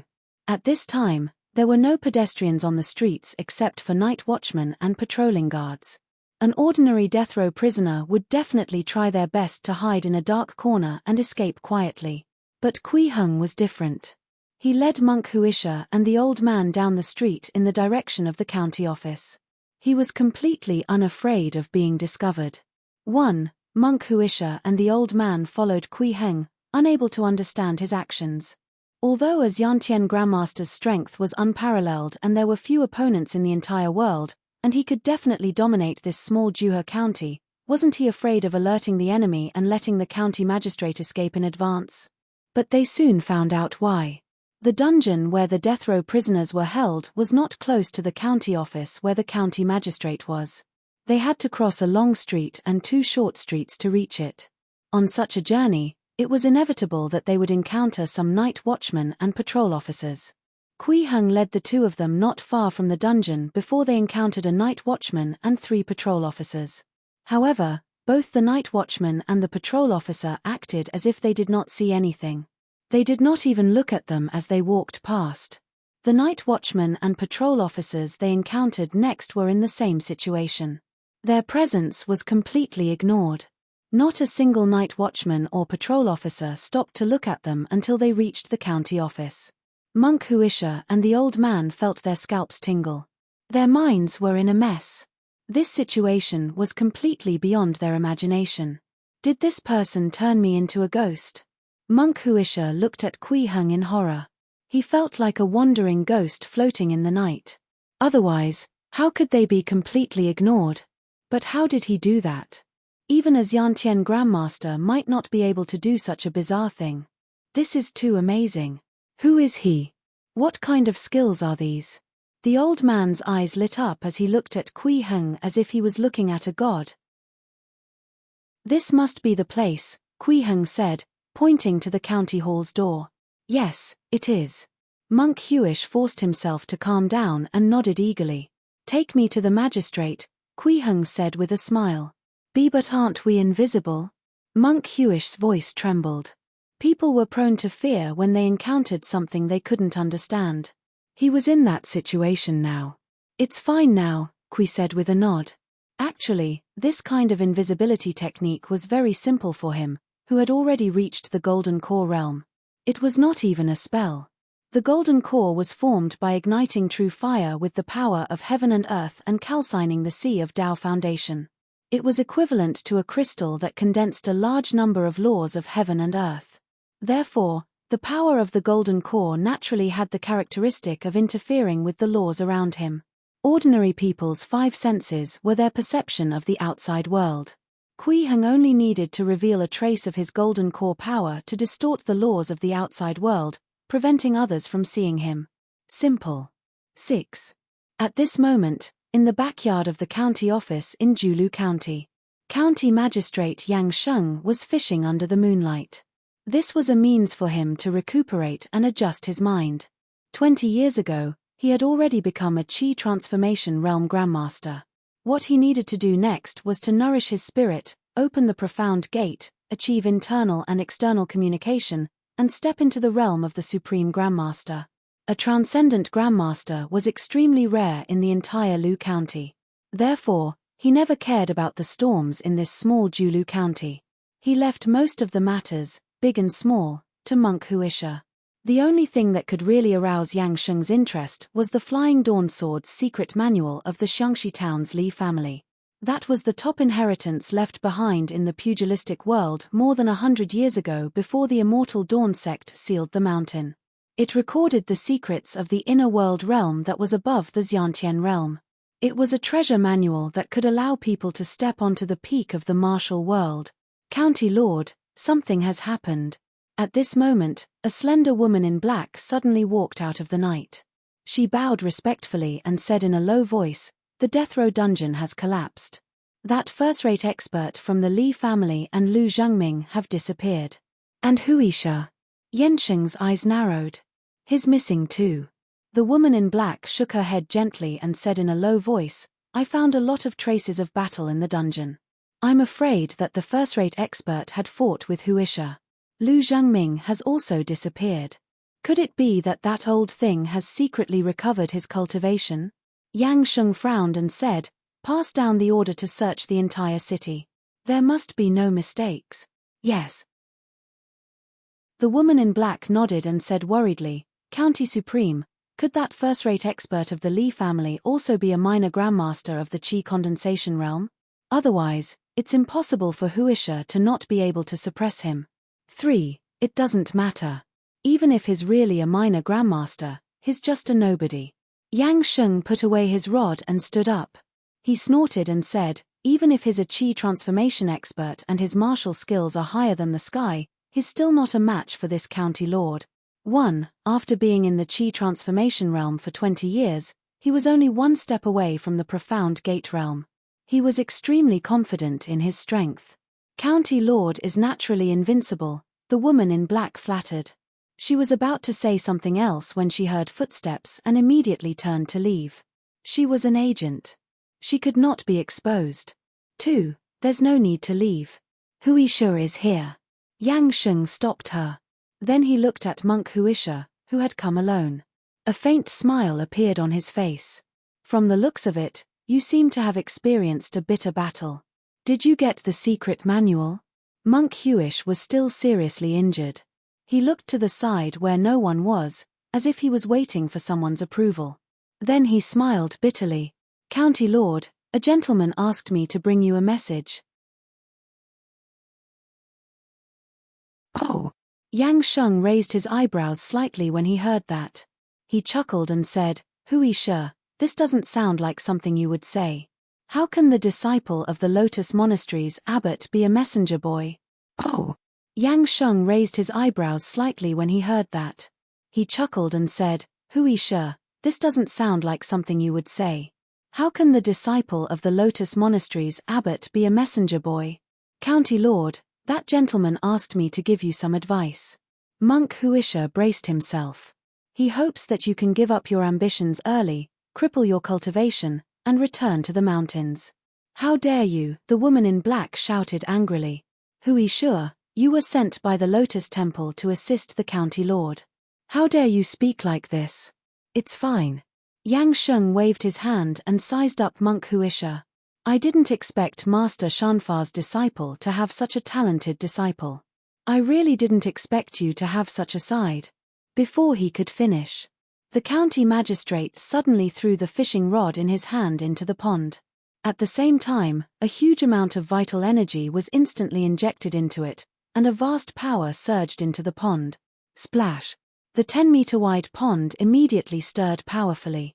The water inside was flipped into the air, instantly forming a huge boiling water ball. All the fish inside were burnt to death on the spot. Yang Sheng's expression turned extremely gloomy. He raised his hand and tossed the fishing rod again. The boiling water ball smashed towards monk Wuxia. All of this happened in the time it took a spark to fly off a piece of flint. Neither monk Wuxia nor the woman in black managed to react. Bang! Suddenly, there was a loud bang in the air. The boiling water ball exploded in the air before it hit monk Wuxia. The temperature quickly decreased and scattered into a misty rain that could no longer cause any damage. This brought monk Wuxia and the woman in black back to their senses. However, at this moment, Yang Sheng had already leaped onto the distant county wall and was about to escape. The county lord of Juhe County had been calm and composed just now, as if he was full of confidence. Now, he was actually planning to run. He was a very cautious man by nature. Although he did not discover anything wrong with monk Wuxia's side, since the other party could directly suppress monk Wuxia and even dare to ask him to return to deliver a message, it meant that he was most likely extremely powerful. 1. He might even be a supreme grandmaster, far stronger than expected. Faced with such a powerful enemy, Yang Sheng would never choose to fight head-on. He would definitely escape first.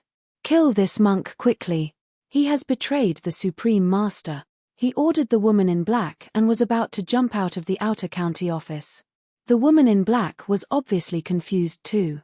She didn't understand what was going on, but she decided to carry out Yang Sheng's orders. Wuxia, the county lord has ordered me, so I have to make a move. The woman in black's gaze turned cold.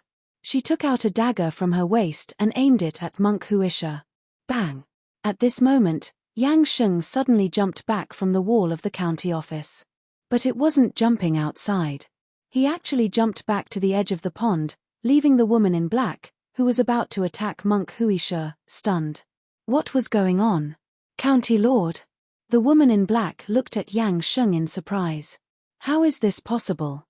Yang Sheng was shocked. He did not respond to the woman in black. Instead, he jumped up again and prepared to run in the direction he had just escaped. But when he moved, he realized that something was wrong. He was actually going in the opposite direction. Fortunately, there was also a wall in the opposite direction. Yang Sheng simply jumped up again and prepared to leave from this side. However, when he was about to jump off the wall again, he realized that he had involuntarily jumped towards the pond again. I'm back again. This. Yang Sheng no longer had his previous composure. His face turned extremely pale and he was extremely flustered. He tried to escape again, but this time, the outcome did not change. He had still returned to the edge of the pond. That's impossible. Yang Sheng shouted and ran off again. This time, he used all his strength. True energy erupted. An incomparably huge force burst out as he stomped the ground with a loud bang that shook the surrounding houses. At this speed, he could cross half the distance of the county office in a single step and jump outside. However, every time he wanted to go outside, he would return back to the edge of the pond. The cycle went on endlessly. At this moment, Yang Sheng was running around like a headless fly, but he could not leave the county office no matter what. The woman in black and monk Wuxia were stunned when they saw this. The former could not understand what was going on at all. While she was shocked, she also felt a fear of the unknown. The latter looked beside him in shock, but there was nothing in that direction. There was no one there at all. A full quarter of an hour passed. Yang Sheng, who was running around, stopped. His face was pale and his eyes were filled with fear. He glanced at the woman in black and said in a low voice, "Stand down first." Yes. The woman in black stepped aside. The situation was beyond her comprehension. Wuxia, is the gentleman you mentioned nearby? Yang Sheng took a deep breath and said, "Can you ask this senior to show himself and stop teasing me, a junior?" Under the intervention of the invisible force just now, he felt like a baby at the mercy of others. There was no room for resistance. He might as well give in. "When did I tease you?" Kui Heng's voice sounded behind monk Wuxia. At the same time, he and the old man appeared out of thin air, but it gave the impression that they had been standing there all along and had just been ignored. Such a bizarre scene made Yang Sheng feel inexplicably shocked. Especially after seeing Kui Heng's young appearance, he was even more shocked and did not know what to say for a moment. "It's just an experiment." Kui Heng smiled. "There's no need to panic." Earlier, Yang Sheng had run around aimlessly because Kui Heng's golden core power had interfered with his sense of the outside world. This was just Kui Heng's small experiment on how to use the power of the golden core. However, there were also unexpected gains. He had just felt an extremely strong emotional fluctuation from Yang Sheng fear. For, compared to ordinary people, Yang Sheng's emotions were much stronger, and it gave Kui Heng more spiritual feedback. This made him wonder if the stronger a person was, the stronger their emotions would be, and the more helpful it would be for his cultivation. 1. Experiment. Yang Sheng could not understand. However, he was a grandmaster after all, so he quickly calmed himself down. He first cupped his hands and bowed to Kui Heng before saying, "Senior, I'm a soldier under Mountain Yang's, King Yang. I'm here on the orders of King Yang. May I know why you're here?" The King of Yang, who rose to prominence in Yang Mountain County and subsequently swept through the various counties in the past 5 years, is about to come to Lu County. Kui Heng smiled. He had heard about this person from Old Master Li. That's right. Yang Sheng nodded and seemed to relax a lot. The King of Yang already has hundreds of thousands of troops. With the help of the Grand Prosperity Monastery and the monks of the Lotus Flower Monastery, he will definitely take over Great Jin within 10 years. At this point, he paused and suddenly knelt in front of Kui Heng. He said loudly, "Senior, your martial skills are profound and extraordinary. Why don't you help the King of Yang sweep through this world? 1. When the world is unified, with Senior's ability, you will definitely be promoted to the position of Imperial Preceptor by the King. At that time, your authority will be enough to overturn the world and suppress the pugilistic world. Wouldn't that be great?" Standing to the side, monk Wuxia and the old man were dumbfounded. Standing to the side, monk Wuxia and the old man were dumbfounded. Even the woman in black looked at Yang Sheng in surprise. Wasn't this change in attitude too quick? However, the scene Yang Sheng described did seem very good. In the 5 years since the king of Yang rose up, he had already occupied almost half of Fengju. As long as he took down Zhuhe County, he would be able to open up the main waterway and enter directly. In less than a year, he would be able to occupy the entire Fengju. Half of the Great Jin's money and food came from the Feng, Hui, and Jiang prefectures. Among them, Feng Prefecture was between the other 2 prefectures. After occupying Feng Prefecture, they could then march on Hui Prefecture and Jiang Prefecture. If they took down the 3 states, the Great Jin Imperial Court would be like a lone tower in the sky. Yang Sheng was not lying when he said that he would sweep through the Great Jin dynasty within 10 years. If he could become the imperial preceptor in the new dynasty and dominate the pugilistic world, how glorious would that be? He would be under only one person but above millions. At that time, even those top sects and aristocratic families that had existed for thousands of years would have to bow down before him. Just thinking about it was exciting.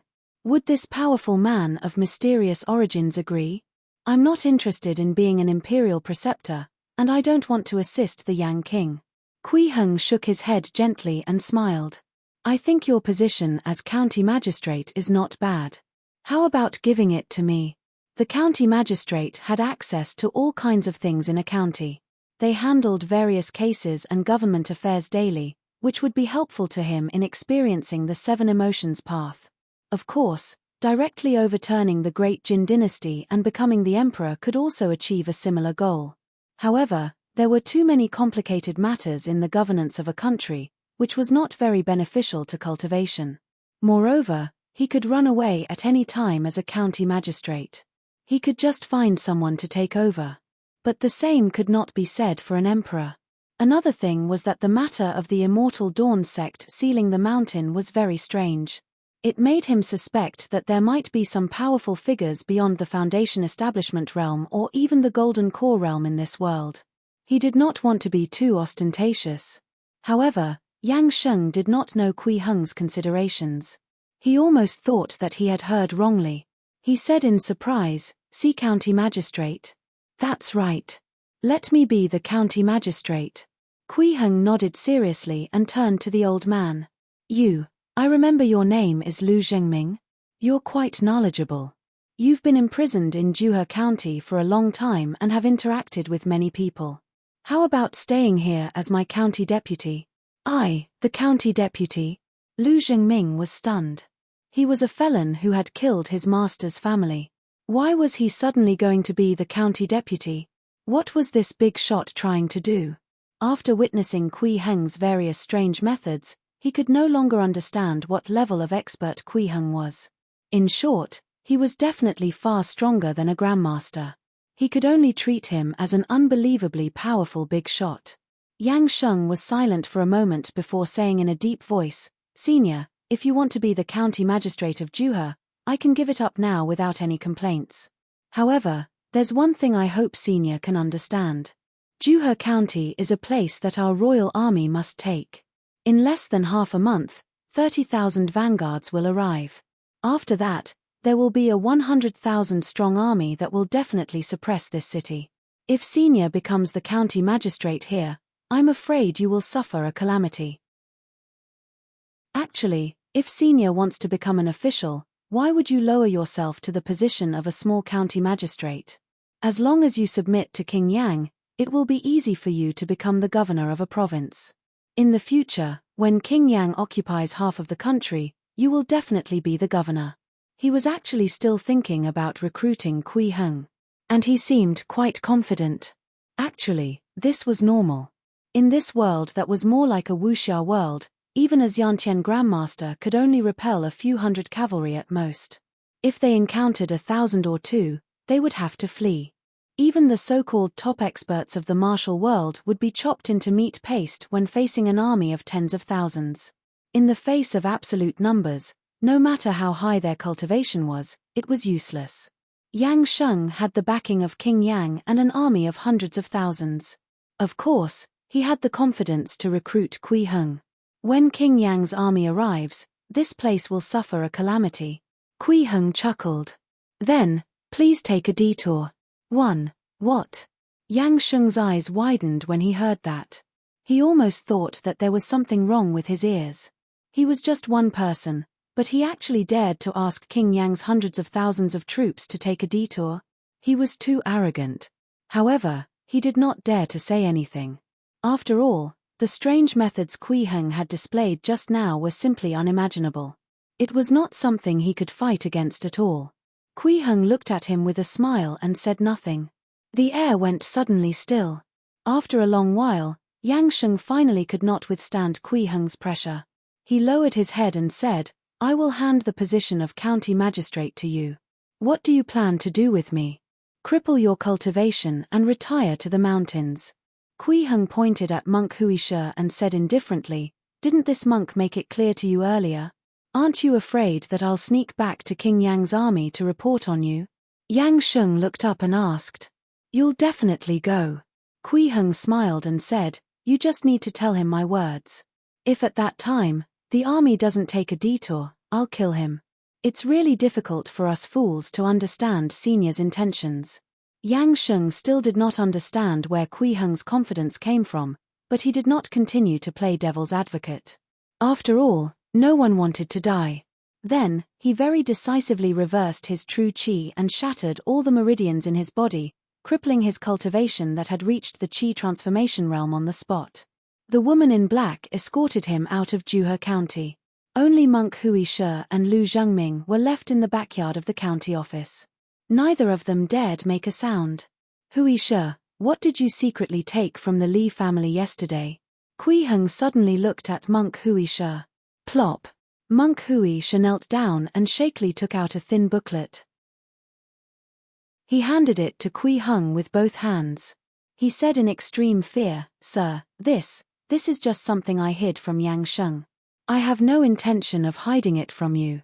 Flying Dawn Sword's secret manual? Kui Heng picked up the booklet and looked at it. He smiled and said, is this why you guys plotted against the Li family? I was greedy for a moment and was bewitched by Yang Sheng. I already know my mistake. Monk Wuxia's attitude was extremely respectful. This secret manual is a peerless sword technique left behind by the Immortal Dawn sect before it was sealed. It contains the mysteries of the inner world realm. It's really precious. The inheritance of the Immortal Dawn sect.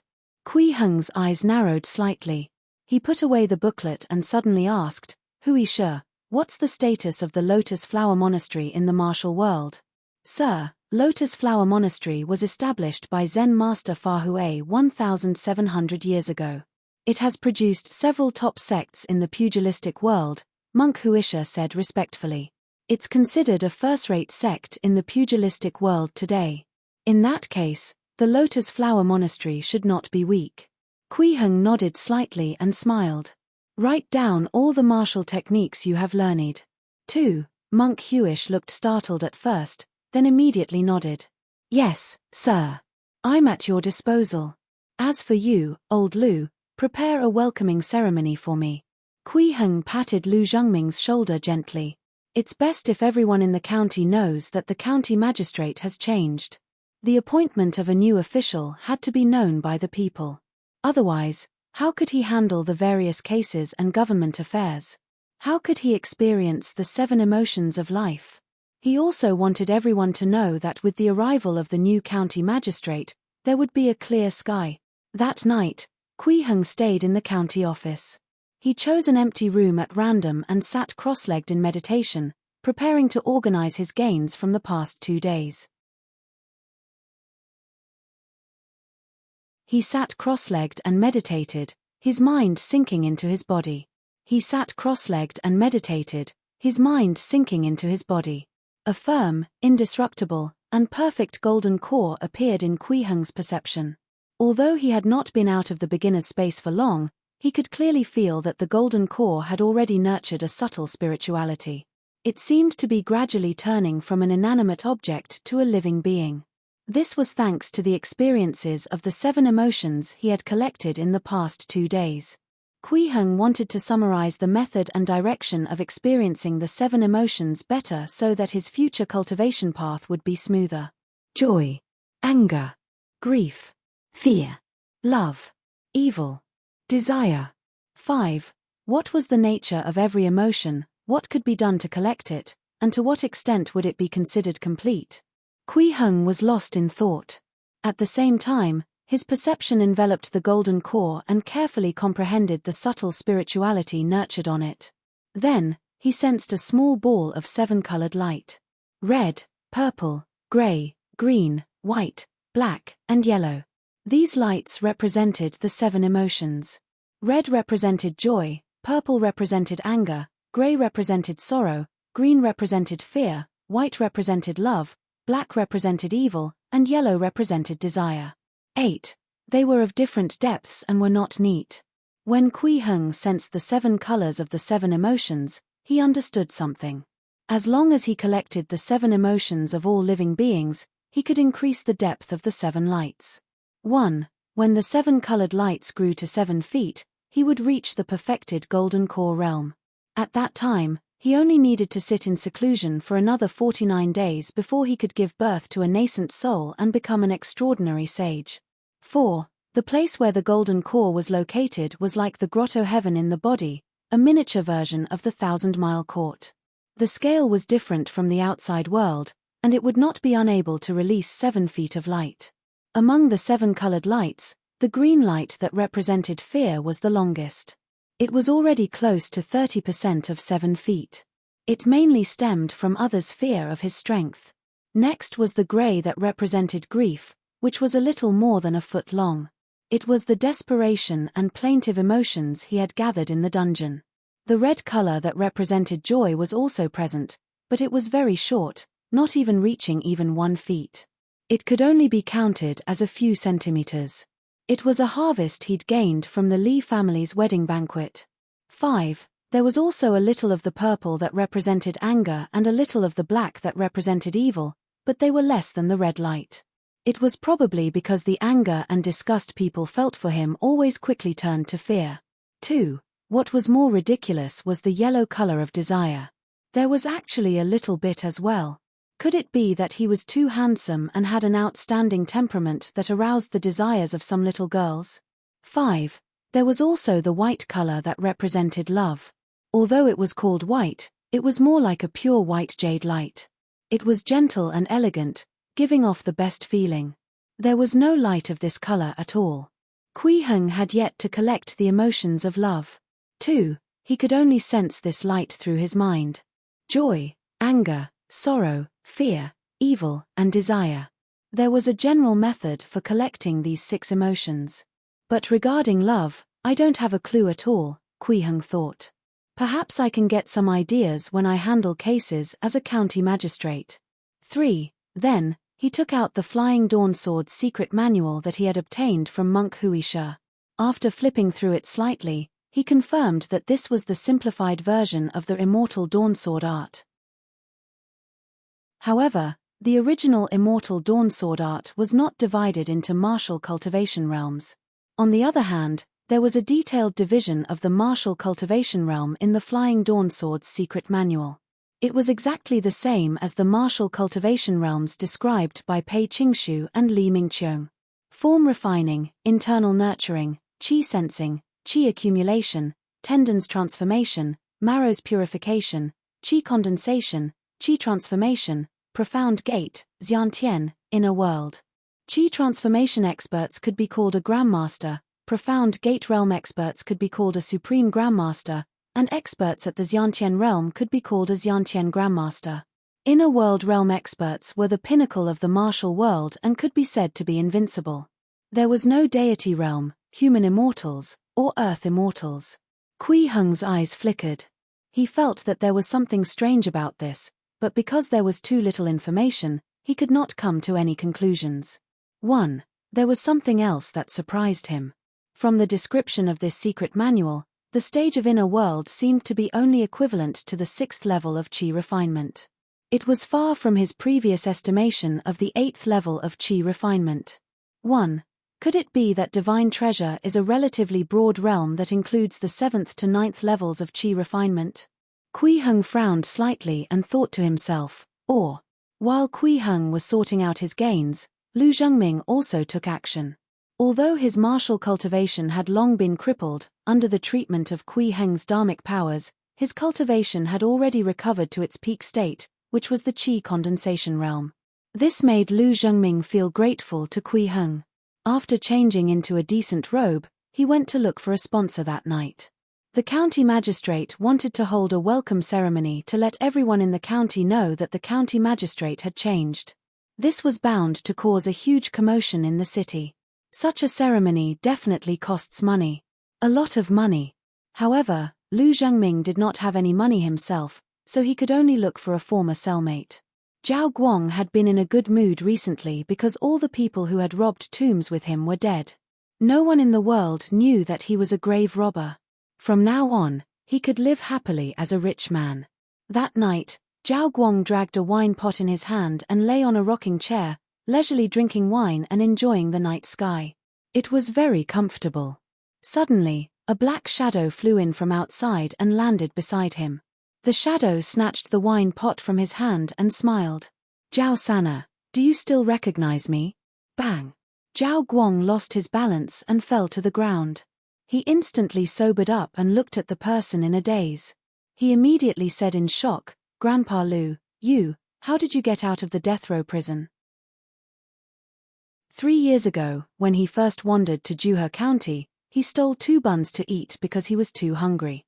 Unexpectedly, the bun shop was opened by Master Huang's second uncle.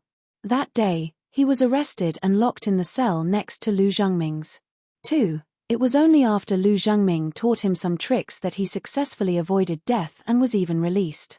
This lord, received help from a benefactor. From now on, I'll be the county deputy of Zhuhe County. Lu Zhengming chuckled, seemingly quite proud. Of course, he was not proud of being a small county deputy. Instead, he was proud of working under Kui Heng. "My congratulations, Grandpa Lu. If you need anything in the future, feel free to look for me. I don't have much other than money." Zhao Guang hurriedly nodded. He was a person who valued kindness. He would repay Lu Zhengming for the life-saving grace.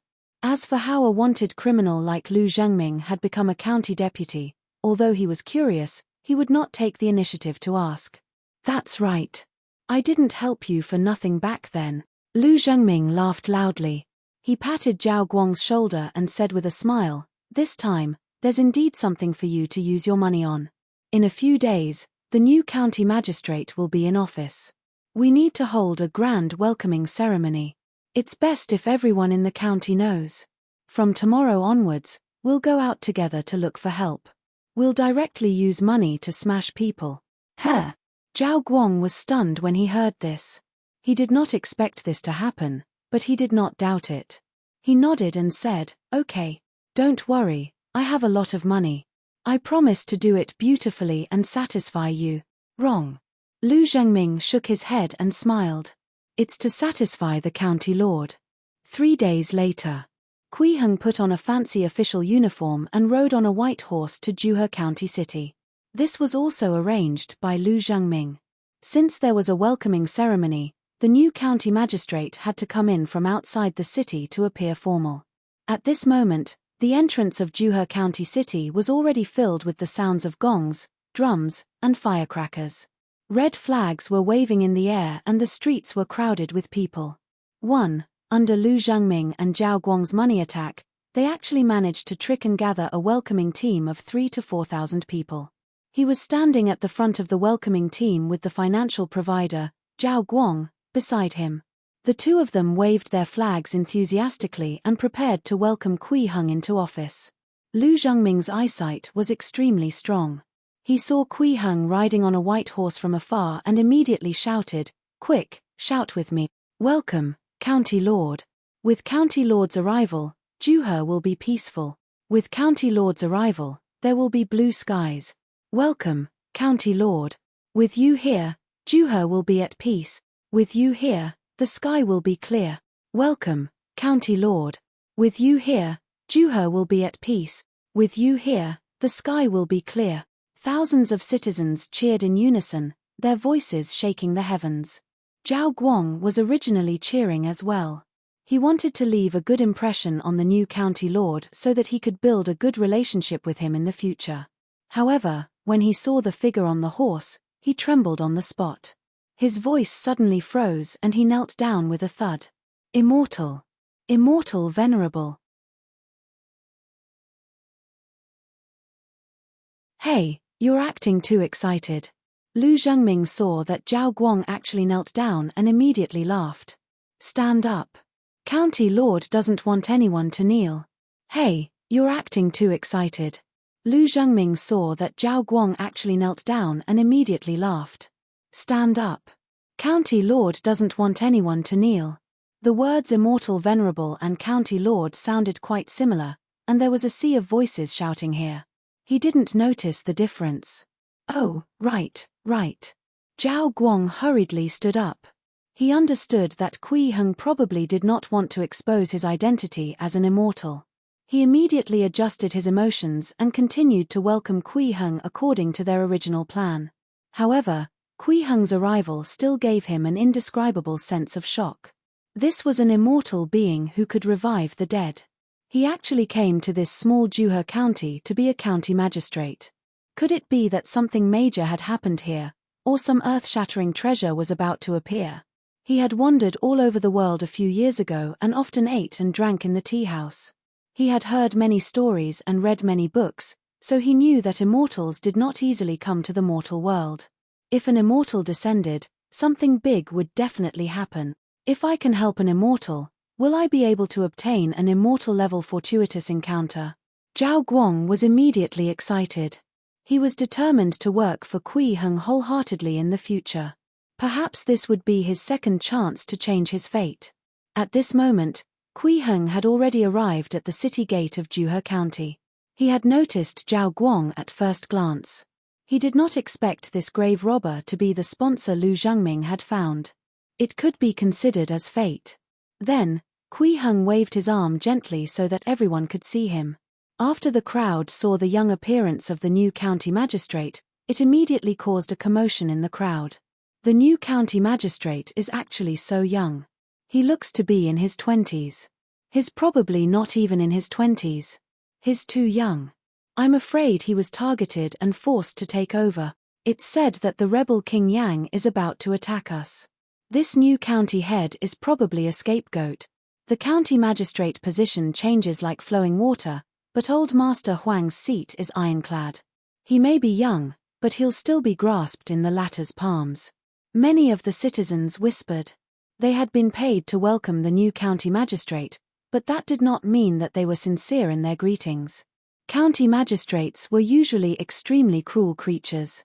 The previous county magistrates were all greedy B***stards who racked their brains to suck the money out of the citizens' pockets. Some had even gone as far as collecting 100 years of taxes in advance. 11. He even colluded with the county's wealthy Master Huang and took away many people's land, forcing them to become tenants. To many people, changing a county magistrate was just swapping a different person to squeeze them dry. However, this county magistrate seemed a little different. It was really strange that he took the initiative to spend a lot of money to invite these bumpkins over to welcome him. As Kui Heng rode towards the gate, his gaze swept over the thousands of citizens. He saw colors of gray, green, and black on them. They were sorrow, fear, and evil. Not even an ounce of joy and love. For, it seems that the previous county magistrates were really ridiculous. Kui Heng could not help but sigh in his heart. There were not many good magistrates in this ancient feudal society. In particular, in recent years, the great Jin dynasty had been engulfed in the flames of war. Rebel armies rose one after another. It was obvious that they did not have long to live in such times, so the county magistrates became even more aggressive in sucking money. However, in any case, after this welcoming ceremony, the people of Juhe County basically knew that a young county magistrate had arrived. But, that was all. No one felt that this new magistrate could make any difference. In the Juhe County office, Kui Heng officially took over all the matters here. Due to the war everywhere, the decree of the Great Jin Imperial Court could only reach the various counties of the central continent. Almost all the other regions were autonomous regions now, so he did not need to be appointed by the emperor and could directly take office. Lu Zhangming became the county deputy, and Zhao Guang was also brought over to be the official registrar. After monk Hui Shi finished writing down his martial techniques, he continued to be the leader of the court officers. These were the preliminary steps in setting up the county office. If I want to gain the trust and love of the people of Juhe County as soon as possible, what should I do? Kui Heng asked Lu Zhangming and Zhao Guang. As a newcomer, if he could do something that was beneficial to most of the people in Juhe County, he might be able to gain a lot of affection. Lu Zhangming and Zhao Guang looked at each other. They both saw the doubt in each other's eyes. This county magistrate seemed to really want to do something good for the people of Juhe County. Could this be what it meant to be high-spirited and compassionate? Although neither of them understood why Kui Heng was doing that, they thought about the question seriously and came to the same conclusion. County Lord, Juhe County is located by the Hong River. It's an important waterway in Fengju. With this strategic resource, the people shouldn't be poor. But in fact, most families don't even have many full meals a year, Zhao Guang said first. Because there's a Huang family here, Lu Zhangming explained. The rise of the Huang family originated from an ancestor 90 years ago, the water envoy of the capital. While controlling the water transportation, he racked up a lot of money and brazenly bought land in Juhe County. This made the Huang family, which was originally an ordinary wealthy family, become the largest family in Juhe County. To this day, they already occupy 100,000 acres of land. Most of the people in the county are tenants of the Huang family. From then on, Juhe County became Old Master Huang's Juhe County. Zhao Guang sneered at the side. After occupying a large amount of land, the Huang family began to crazily increase the rent of their tenants. In serious cases, there will even be times when the level of annual harvest is not enough to pay the land's lease. At that time, the Huang family will lend money to the tenants to borrow food and pay for the land lease. Then the profits will roll in and gradually turn the tenants into serfs like livestock. 3. If County Lord can wipe out the Huang family, you will definitely make all the people in the county clap their hands for you and worship you as the heavens, Lu Zhangming said. This old Master Huang even secretly has a private army. In the past, whenever a new county magistrate came into office, they would send a greeting to the Huang family and ask to meet with Old Master Huang. Zhao Guang continued, it said that there was a magistrate who did not go and greet Old Master Huang after he took office. Then, he was found dead on the streets less than half a month later. The Huang family is indeed a good fat pig. Kui Heng laughed when he heard this and asked, the Huang family must have collected many antique calligraphy and paintings. Probably a lot, Zhao said after a moment. Then we'll wipe out the Huang family. Kui Heng decided. 3. Old Master Huang, in his 50s, was fishing. But instead of sitting in a chair, he used the body of a young girl as a stool. 3. The young girl, who looked to be no more than 16 or 17, was kneeling with her hands against the ground, her body positioned as a human stool. Her frail body trembled as she supported the nearly 200 jin of weight on her back. 8. Sweat was already forming on her forehead. Her body trembled, but she didn't dare to move. The last maidservant who failed to support Old Master Huang properly had already been chopped up and thrown into the pond to feed the fishes. Old Master, that young county magistrate, did not send a greeting card. At this moment, a middle-aged man in grey jogged over and bowed. I've also checked that little fellow's background. This was the Huang family's butler. Huang Cai. What's his background? Lord Huang asked without looking up. I heard that he's Zhao Guang's relative. He spent money to buy an official position. He doesn't have any background, Huang Cai said in a low voice. What he had found out was all the information Lu Zhangming and Zhao Guang had deliberately spread. Zhao Guang. Master Huang sneered when he heard that. He's a nouveau riche. He's like a dog. How dare he encroach on the position of the county magistrate? After holding it in for 3 months, it's time to eat. In this era of chaos, it was not unusual for a county magistrate's position to change every month. Therefore, he was not surprised by the sudden departure of the previous county magistrate. Old master, do you think this county magistrate is a martial expert like the previous county magistrate? Huang Cai was a little worried. The previous county magistrate was Yang Sheng. He had come here to prepare for the entry of King Yang's army into the city. Therefore, the first thing he did was to come to the Huang family to establish his might. Although he promised a lot of benefits later on and even exploited the commoners with the Huang family, his domineering martial strength also left a deep impression on the Huang family. It's just a brat who's still wet behind the ears. Even if he started practicing martial cultivation in his mother's womb, how powerful can he be? Old Master Huang sneered in disdain. Send a message and ask that brat to come and pay his respects to me tomorrow morning. Otherwise, he'll bear the consequences himself. 7. Night fell, and the moon shone brightly. Night fell, and the moon shone brightly. In Lu Zhengming's room. Bang! Zhao Guang slapped the table and looked at the letter in his hand. He was furious. How dare this Huang Shishan say that he wants the county lord to pay his respects to him? Lu Zhengming's expression did not change. He took the letter and looked at it. The county lord has already decided to wipe out the Huang family. Huang Shishan is already a dead man. Let's see how long he can be arrogant for. Zhao Guang's expression was still very gloomy. Then, he looked at Lu Zhengming. Master Lu, did the county lord say how he's going to wipe out the Huang family? Not yet. Lu Zhengming shook his head gently and smiled. However, the county lord's martial cultivation is extraordinary. It's easy for him to wipe out the Huang family. We don't have to worry about failure at all.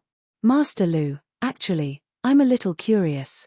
Why would a big shot like county lord want to be the county magistrate of this small Zhuhe county? Zhao Guang asked curiously. In his heart, Kui Heng was an immortal, an elusive existence.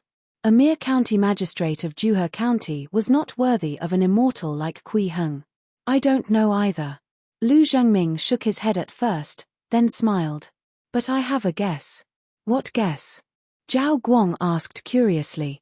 Have you ever heard of the legend of earning merit and ascending? Lu Zhengming chuckled.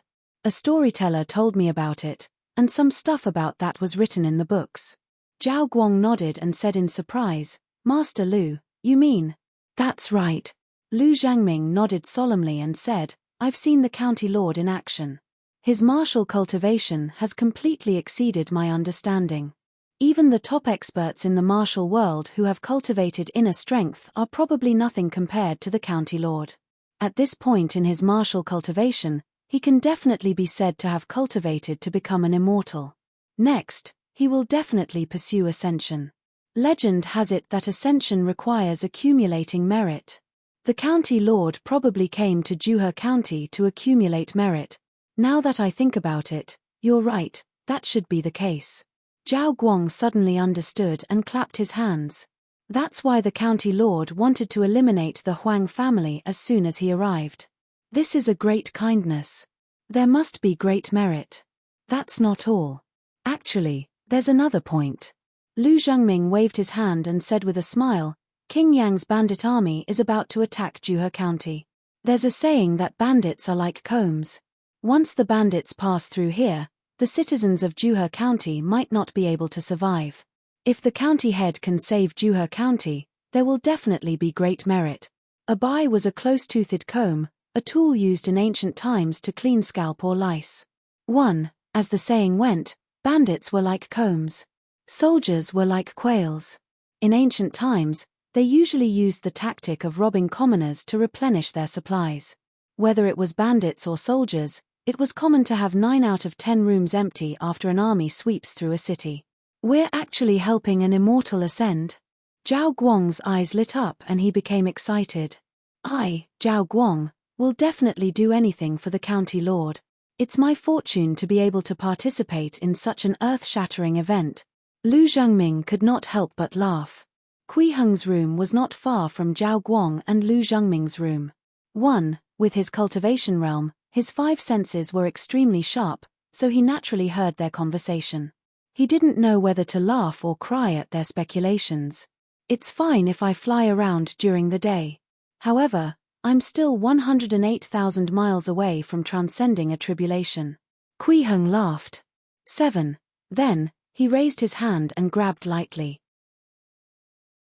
2 faint red lights that only he could see appeared out of thin air and fused into his golden core to nourish his spirituality. This was the joyful emotion of Zhao Guang and Lu Zhangming. After we wipe out the Huang family, we'll distribute the land to the people. In that case, there should be a lot of joy. The next morning, Monk Wuxia stopped the task of copying the Lotus Flower Monastery's martial techniques and disguised himself as the head of the constables again. He led more than 20 constables, along with the county governor, Lu Zhangming, and the official registrar, Zhao Guang, to the Huang family's mansion. There were nearly 30 people in this group. As they walked on the streets of the county city, they immediately attracted the attention and discussion of many people. They're from the county office. What are they going to do? It looks like they're going to the Huang residence. They're probably going to visit old Master Huang. He. Another county magistrate who's in cahoots with that necrotic Huang. That doesn't sound right. The atmosphere doesn't look right to me. This doesn't look like a visit. This looks like a raid. Are you out of your mind? This is Juhe County. Who would dare to raid old Master Huang's house? Even the county magistrate would have his head removed. But something doesn't look right to me. The county magistrate who just arrived is a young man. He's really not the type that would hit his head, right? Stop dreaming. What can these dozens of guards do? Old Master Huang has an army. Everyone whispered among themselves. They did not believe that the new county magistrate would dare to find trouble with old Master Huang. Old Master Huang's name was Huang Shishan. As the largest landlord in Juhe County, he not only occupied a lot of land. There were a total of 500 servants he had secretly trained. All of them were young and strong. They were well-fed, well-trained, and extremely skillful. Especially during the chaos in recent years, the Huang family even obtained more than 10 sets of refined iron armor. A dozen armored warriors and nearly 500 burly private soldiers were enough to sweep through the entire Juhe County. No one would dare to resist. The new magistrate must be tired of living if he thought of using dozens of bailiffs to trouble the Huang family.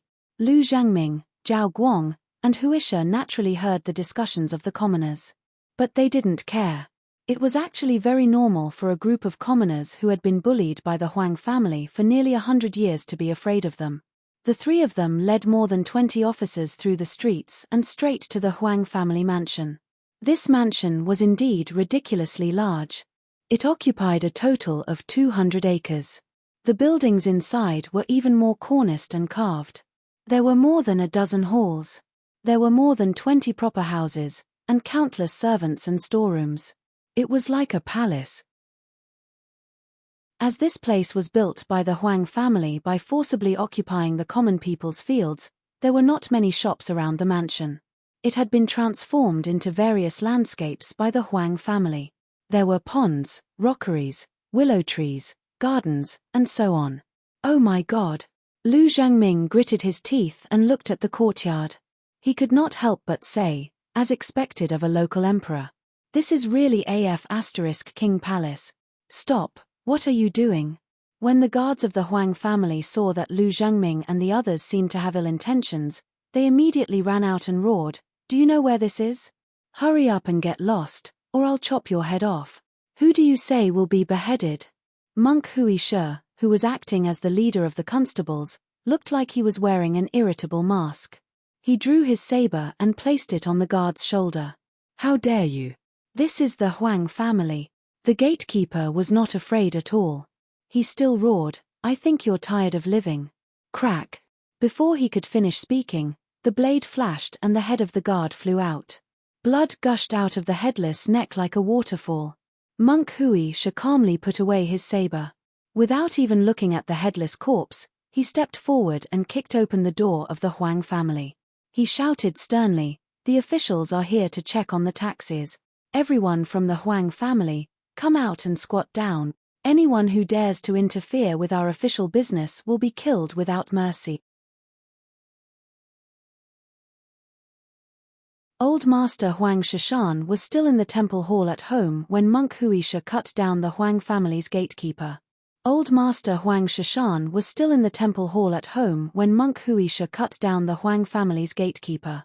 The Huang family had believed in Buddhism for generations. In this 200-mu mansion, there were 7 Buddhist halls and various side halls that were for worshipping different Buddhas and Bodhisattvas. 2. They even housed more than 20 Zen masters. Every time Old Master Huang himself or his children and grandchildren did evil things such as killing or desolating women, they would personally come to the temple hall to repent and let the Zen masters recite scriptures to atone for their sins. 5. Early this morning, Old Master Huang came to the temple hall. There were 2 purposes. First, if the county magistrate knew what was good for him and came over to greet him, he would stay in the temple hall for the entire morning and let him know who the real king of Juhe County was. But if the young county magistrate did not come to pay his respects, then he would take it that he had repented in advance. After he left, he would send someone to kill that little thing. At this moment, the sound of chanting echoed in the temple hall, and sandalwood smoke curled up. Old Master Huang looked benevolent as he knelt on the prayer mat. He clasped his hands together and closed his eyes as he chanted Amitabha and spoke of mercy. There were a group of Zen masters chanting scriptures, knocking on wooden fish sculptures, or playing the conch. It was very lively. At that moment, there was a commotion outside. My lord! My lord! Huang Cai hurriedly ran to him, panting from the exertion. My lord, not good. Get out! Huang Shishan scolded, his eyes snapping open. You dog slave, how dare you barge in while I'm paying my respects to Buddha? This is blasphemy. Are you tired of living? Huang Cai was so frightened that his legs went weak and he knelt on the ground. He kowtowed a few times and cried, Master, I was wrong. I didn't want to barge in, but it's that dog official. He actually sent people to kill us. What? Huang Shishan instantly stood up and stared at Huang Cai in disbelief. He said in a low voice, What did you say? That little county magistrate dares to send people over? That's right, old master.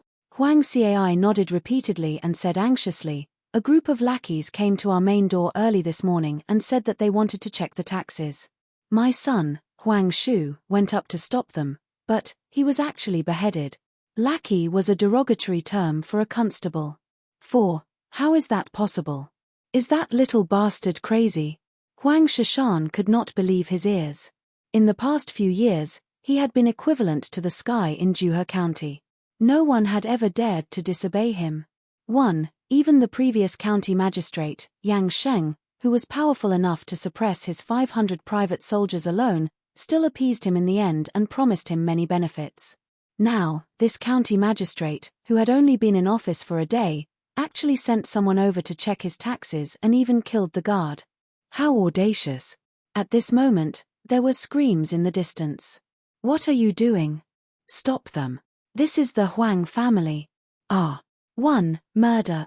Murder. Go find old master. Go find old master. 4. Lunatics.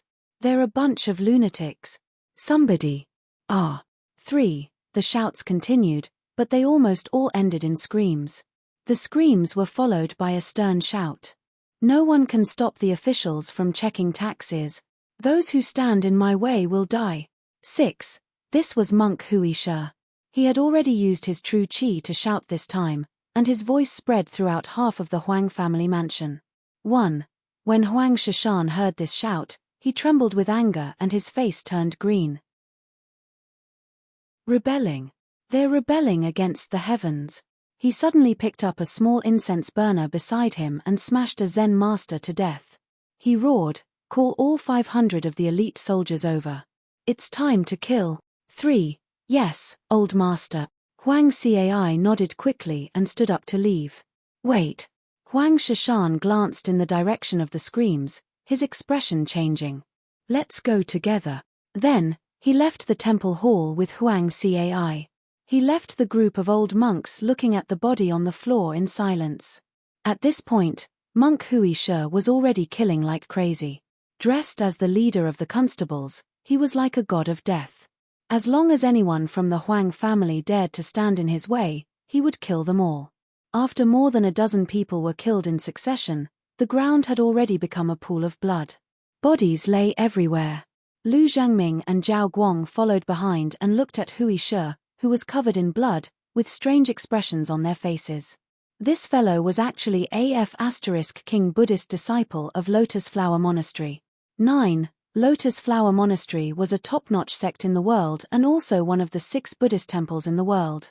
Monk Wuxia was also the abbot's personal disciple. This was too ridiculous. However, after his killing, no matter how arrogant the Huang family was, as long as they were not fools, no one would not dare to stand in the way of the group. Zhao Guang sent a few of the constables out.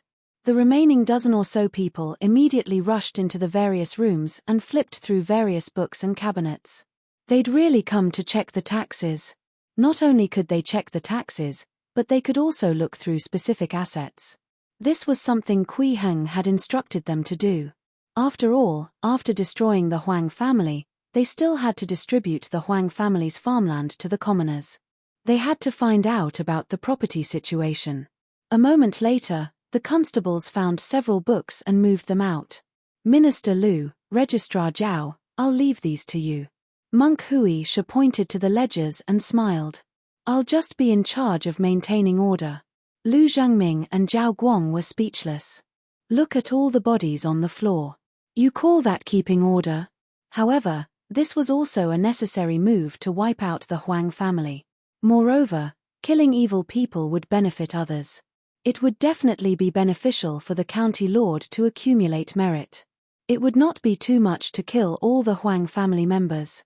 2. Lu Zhangming and Zhao Guang took the account books and flipped through them slightly. They couldn't help but gasp. Hiss. Hiss. Impressive. I thought that the Huang family would at most avoid taxes secretly, but I didn't expect them to not pay taxes at all. Zhao Guang looked at the account books in amazement.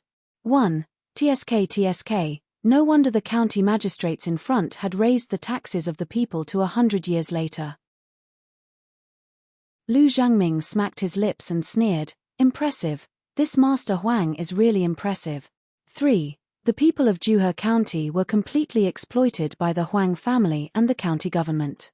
In this way, except for a few wealthy or small-time local tyrants with some influence, it would not be an exaggeration to say that the ordinary people were living in hell.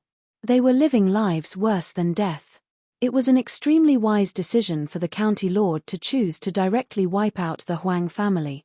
Once the Huang family was eliminated, there would definitely be great merit. Bang! Bang! Bang! At this moment, Lu Zhangming, Zhao Guang, Monk Wuxia, and the others suddenly felt the ground shake. When they listened carefully, they realized that it was dense footsteps that had arrived. The Huang family became excited. Some of them even stood up and shouted excitedly, Old Master is here with his reinforcements. Save me, old. 2. The person who stood up and shouted was directly killed by Monk Wuxia. After that, no one dared to make a sound. Presently the shaking of the ground ceased. Old Master Huang walked out slowly from the main entrance, accompanied by 3 burly men. They were more than 8 feet tall and all of them wore refined iron armor. They held steel sabers and looked exceedingly fierce. At the same time, dense figures appeared on the surrounding walls. There were hundreds of burly men. Most importantly, these hundreds of burly men were all holding loaded divine armor-piercing crossbows. 1. As long as they pulled the trigger, hundreds of arrows would immediately be fired. Oh my God, there's something wrong with this rich lord. He actually has hundreds of divine armor-piercing crossbows at home. Lu Zhangming's eyes almost popped out in shock. 1. The divine armor-piercing crossbow was a special type of crossbow. It was extremely powerful. Ordinary leather armor, iron, and the protective aura of first-rate experts were like paper in front of this kind of crossbow. Even a minor grandmaster who had condensed true qi could not take it head-on. Therefore, this was a military weapon strictly controlled by the great Jin dynasty's imperial court. If it was during the dynasty's golden age, The entire family would be executed if even a single divine armor-piercing crossbow was found. 11. This is equipment from King Yang's army. That's the benefit Yang Sheng gave him. Monk Hui Shi recognized the origin of these divine armor-piercing crossbows. Then he looked at Lu Zhengming. What should we do? It's a little troublesome. Lu Zhengming also felt a headache. To a Qi condensation realm martial artist, 100 armor-piercing divine crossbows were enough to sieve through their defense. Zhao Guang, on the other hand, was calm. I was wondering where that little county magistrate got the guts to come looking for trouble with me, Huang Shishan. Master Huang's chin rose slightly as he sneered disdainfully. So he found 2 experts. Today, I want to see if you martial arts experts can still stand tall in front of the divine armor-piercing crossbow. Fire! He did not waste any time and directly ordered to shoot Lu Zhengming, Zhao Guang, Hui Shi, and the others. Just then. Boom! There was a crash, as if something had exploded, and a wall filled with crossbowmen collapsed. A few more explosions followed, and the other walls also collapsed. Sand and dust filled the air in all directions, and fog billowed. Hundreds of crossbowmen were blasted into pieces, and many divine armor-piercing crossbows were also blown to pieces. 3. What's going on? What's going on? Huang Shishan roared in panic, no longer as arrogant as before. Haha, Zhao Sana, you're really something. Lu Zhengming laughed. He could tell that Zhao Guang had set up the explosives. That was what the constables who were sent out just now were for. 1. Now, cried Monk Hui Shi, raising his saber. Kill. Monk Hui Shi went on another killing spree. Monk Hui Shi went on another killing spree. If he had this monastic discipline, there was a reason why martial artists who condensed true qi were called minor grandmasters. The power of true qi far exceeded the so-called internal energy and astral energy. It circulated faster, and the martial techniques were more agile. One could even use some special martial techniques. For example, flame saber, frost palm, raging fire fist, and so on. True qi could create high or low temperatures to achieve the effect of these special martial techniques. Now Monk Hui Shi was doing just that. He waved the steel saber in his right hand and executed a brilliant saber technique. He accurately slashed the neck of every Huang family private soldier, and their heads flew into the sky. His left hand was not idle either. As he circulated his true qi, his palm had already turned red, as if there was a raging fire burning in it. It imprinted on the heart of a Huang family's private soldier and shattered his chest on the spot, burning his heart. This was one of the 81 ultimate skills of Lotus Flower Monastery, the Buddha's Fury Heart Palm. In the blink of an eye, more than 100 Huang family soldiers died under Monk Hui Shi's saber. When the smoke and fog from the explosion dissipated, Master Huang was horrified to find that he was already surrounded by corpses. Even the dozen or so private soldiers in refined iron armor did not survive. Some had their heads directly cut off, while others had their heads smashed from the front. After all, even if it was refined iron armor, it could not defend against everything. The neck and face were the greatest weaknesses. How dare you? Master Huang was frightened and confused. This was a scene he had never imagined. Die.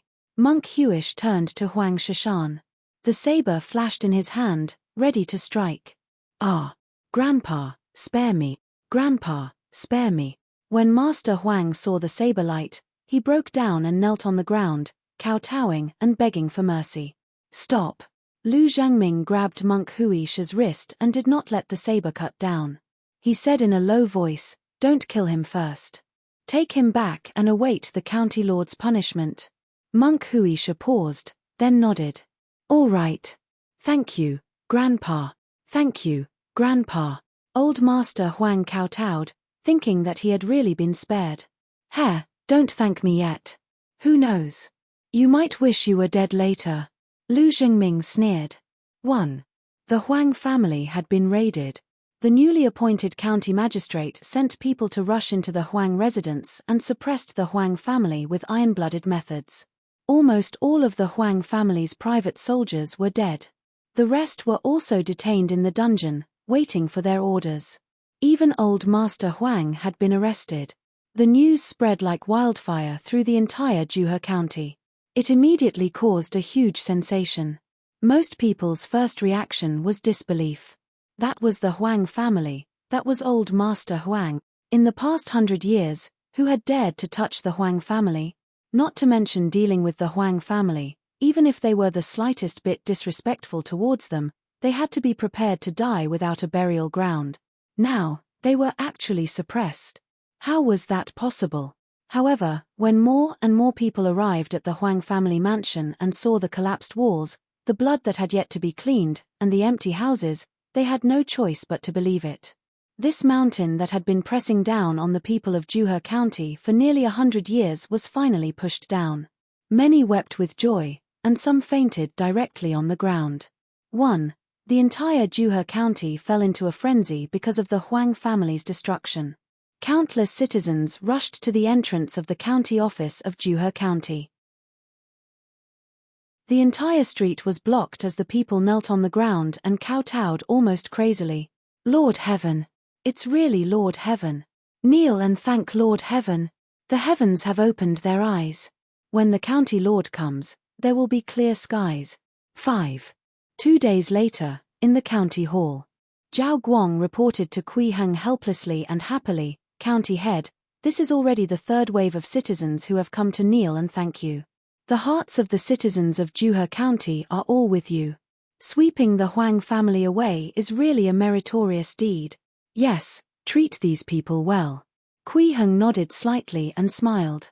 "If the conditions allow, you can actually advise them. They just have to give thanks in their hearts. There's no need to come over and kowtow." He was in a very good mood right now. The amount of love he had gained from wiping out the Huang family was too great. 7. The red color that symbolizes joy on the golden core had already risen to 5 points, and it was still growing. It would probably reach 6 or even 7 points soon. The white that symbolizes love had also reached 4 points, and was likewise growing. At the same time, the black color that symbolizes evil and the green color that symbolizes fear has also increased. However, the increase was not as big as the previous two. They only increased by a little more than a point. However, because the green color that symbolizes fear was already 3 points, adding this point, it was also 4 points. Apart from grief and anger, the light of the other 5 emotions was steadily advancing toward the small target of an inch. This also made his golden core's spirituality grow more and more clear. He could clearly feel the improvement in his cultivation. Moreover, they had also seized a huge amount of antiques from the Huang family. Just as Kui Heng had expected, such items with a civilization foundation and a certain age could indeed be converted into system currency. He had gained a total of 89 currency points. It was more than what he had converted in the tomb of King Lu. 2. County Lord, Huang Shishan, and the rest of the Huang family are already imprisoned in the cell. How should we deal with them next? Lu Zhengming walked over and asked. We will deprive the Huang family of all their assets. In a few days, we will hold a complaints assembly at the county government office and hold a public trial for the Huang family. Kui Heng tapped the table gently. Let's start with Old Master Huang Shishan. 1. Complaints assembly, public hearing.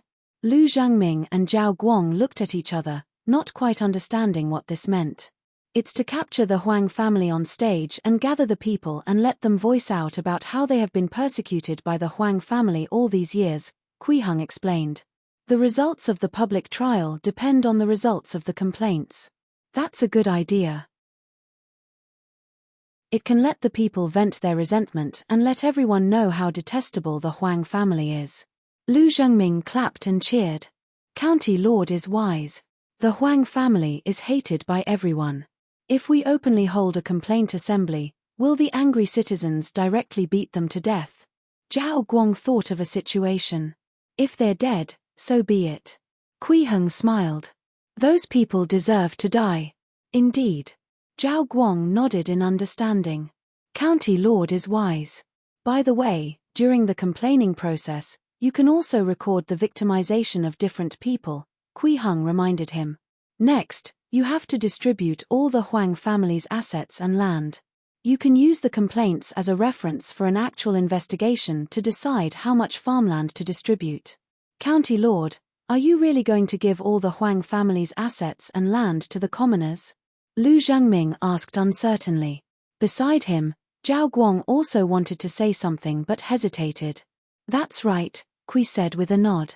Distribute them all. Don't leave any. Lu Zhengming and Zhao Guang bowed at the same time. They were even more convinced that Kui Heng was an immortal who wanted to accumulate merit and ascend. All right, there's no need to be so high profile. You may go. Kui Heng waved his hand and smiled. Call Wuxia in. I have something to ask him. Yes, County Lord. Lu and Zhao took their leave. Monk Wuxia had now shed his uniform as head of the constable squad. He was wearing a monk's robe and looked benevolent. He arrived in the lobby and bowed respectfully. Greetings, County Lord. Have you copied down the martial techniques? Kui Heng asked. I've finished copying. Monk Wuxia took out 3 books from the sleeve of his monk robe and handed them over respectfully. County Lord, this little monk hasn't mastered all 81 techniques yet. Therefore, I only copied the 58 techniques I learned, as well as the 2 internal cultivation techniques, the life and death formless technique and the great lotus immeasurable technique. They are all secret techniques of the Lotus Flower Monastery. All right. Kui Heng nodded and picked up the book that had been copied from Lotus Flower Monastery. After scanning it a few times, his gaze paused slightly on the Buddha's fiery heart palm. He was deep in thought. Then he suddenly raised his right hand and pointed a finger. Buzz. The void suddenly emitted a violent trembling sound. A surging heat wave erupted without warning, sending Wuxia flying on the spot. At the same time, an extremely bright flame bloomed between Kui Heng's fingers, causing the surrounding space to become distorted. At this moment, Wuxia felt as if he was seeing a sun rising from Kui Heng's fingertip. 3. Hu. Kui Heng hurriedly blew on it to extinguish the small flame burning on his fingertip. He was rather surprised. He had sensed something when he read the records that Monk Wuxia had written, so he tried to improve the circulation route and release method according to his dharmic powers. He did not expect to ignite such a terrifying flame. In that instant, the high temperature of this flame almost burned the entire county office to ashes. If this heat was allowed to erupt, the entire Juhe County would probably be razed to the ground and turned into scorched earth. And that was only because he had ignited it with a weak trace of his dharmic powers. The usage of dharmic powers is indeed profound. This is even stronger than me purely using dharmic powers to condense sword chi. Kui Heng estimated that if he used all his dharmic powers to ignite a monstrous fire, he would probably be able to burn mountains and boil seas. Of course, how strong it was would have to wait until it was actually used. Thinking of this, he looked forward to what the real spell would look like. After all, among the methods he had mastered now, whether it was condensing sword chi or igniting flames, they were actually only useful for martial arts and not real spells. Currency 348.21. Kui Heng glanced at the currency balance. It seemed that he could deduce 3 spells. 2. But after a moment's thought, he decided against it. Currency was precious and had many uses. More than that, it was a life-saving trump card. He did not have a particularly urgent need for spells for the time being. He would wait until later. Moreover, the martial techniques that Monk Wuxia had copied were enough for him to figure out many new methods to use his dharmic powers. County Lord, just now you. Seeing that Kui Heng had not spoken, Monk Wuxia finally could not help but ask, was that an immortal technique? It's just a little trick for experimentation, Kui Heng said with a smile. It's fine now. You can leave. Yes. Monk Wuxia bowed respectfully and excused himself. After walking out of the county hall, he hurried to a tree. He put his hands on the trunk and breathed heavily. His back was drenched in cold sweat. After a while, he managed to suppress his fear. The small ball of fire just now gave Monk Wuxia the feeling that the sun was rising from Kui Heng's fingertips. As long as it exploded, it would be the end of the world. That was too terrifying. Is that the power of the county lord? Monk Wuxia was horrified. Is he still human? He muttered. 3 days later. A high platform and awnings had been set up on the street in front of the Juhe County office. Countless citizens surrounded the place again. However, with Monk Wuxia acting as the head of the constables to maintain order here, it did not seem chaotic at all. The old men and the women were placed at the front, followed by the people with children. Many people let their children ride on their necks, as they all stared at the raised platform. The complaints conference was about to begin. Our Lord Heaven is really a living immortal. He actually thought of such a method to convict that B***starred Huang. That's right. If anyone knows how detestable necrotic Huang is, it must be us commoners. I've long wanted to scold these dogs from the Huang family. That's great. We'll finally have a good life in the future. The Huang family has oppressed us for so long and is finally dead. Thank you, Lord Heaven. Many citizens were either praising Kui Heng, cursing the Huang family, or worshipping their beautiful future. Soon, the Huang family members were escorted over in shackles by a group of constables. Walking in front was Old Master Huang, Huang Shishan. The crowd suddenly became noisy. Kill him. Kill this necrotic Huang. Death by 1,000 cut. It should be death by 1,000 cut. I want to eat his flesh and drink his blood. 9. Skin him alive and put him in the frying pan. Make him suffer. 1. The angry curses rose to the sky like a tsunami. If not for Monk Wuxia standing at the front to maintain order, these commoners would probably have rushed over and beaten all the Huang family members to death. Even so, many of the constables, including Monk Wuxia, felt the fierce public opinion and the monstrous anger. The Huang family had indeed committed many evil deeds. They deserved to die. Everyone. With the help of the 4 constables, Zhao Guang grabbed Huang Shishan and climbed onto the platform. He shouted, "This is Old Master Huang, Huang Shishan, the culprit who bullied us commoners. The county lord is not afraid of power." For the sake of us commoners, he decisively eliminated the Huang family, who had done all kinds of evil. Now, he has held this complaints conference and wants us to explain clearly how the Huang family bullied us. Pour out your complaints in this public trial. From now on, everyone can say whatever you want. Zhao Guang had once crossed the mountains from Yang Mountain County to Lu County by begging. He was quite eloquent, so it was perfect for him to host this complaints conference. As soon as he said that, boom! The crowd immediately exploded with anger. All the commoners present glared at Huang Shishan with red eyes. Scumbag Huang, **ck your ancestors. The year before last, there was a drought and the harvest was not enough to pay for the rent. You actually sent someone to capture my wife and daughter and killed them alive. You deserve to die. 15. My poor old husband. He's already 60 years old. Last year, he was sick and couldn't farm for 2 days. This necrotic Huang actually sent someone to capture him to plow the land with his hands. He died of exhaustion. The Huang family deserves to die a horrible death. Last year, when my daughter was about to get married, a steward of the Huang family took a fancy to her. That night, my poor daughter hung herself just like that. Boo-hoo. 3.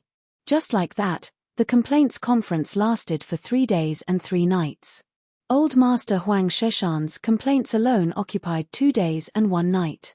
In the end, this mighty landlord who rode on the heads of all the commoners in Juhe County was scolded to death on the high platform by tens of thousands of people. Otherwise, this complaints conference would probably take even longer. After the complaints conference, it was time to distribute the Huang family's land and property to the citizens. This made the people of Juhe County worship Kui Heng like a god. In fact, many people had already worshipped Kui Heng at home and prayed to him day and night. After the Huang family was wiped out, the commoners also received their own fields and property. The entire Juhe County had entered an unprecedented state of joy. However, in such a joyous atmosphere, a piece of news hung over everyone's hearts like a haze, making them uneasy. It was said that the rebel King Yang's army would soon attack Juhe County. On this day, 2 people came to Juhe County. One of them was a young woman who looked to be in her 20s, and the other was a young girl who was only in her late teens.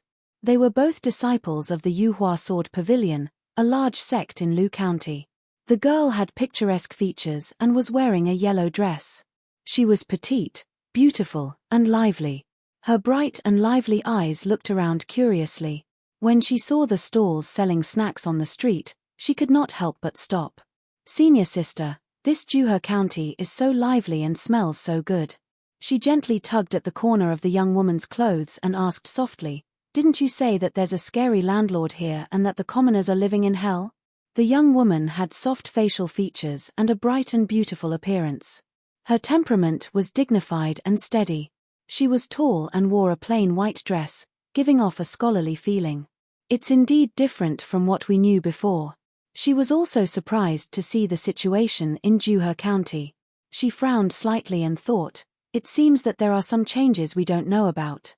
In this chaotic world, there aren't many places for people to live and work in peace. It would be a pity if they were to be destroyed by King Yang's army. This time, we must do our best to help and prevent this place from being destroyed."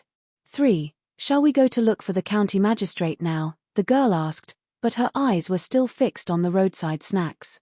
"No," the young woman said, shaking her head gently. "Let's ask the people here first." 1. County Lord, I received a report from the commoners that 2 suspicious women are asking about you in the city. Zhao Guang lowered his head and reported to Kui Heng respectfully. 2. County Lord, I received a report from the commoners that 2 suspicious women are asking about you in the city. Zhao Guang lowered his head and reported to Kui Heng respectfully. 2. What's their background? Kui Heng put down the martial arts book in his hand and asked, "Are they spies from King Yang's army?" "Most likely. These 2 women are very concerned about the recent changes in Juhe County," Zhao Guang said.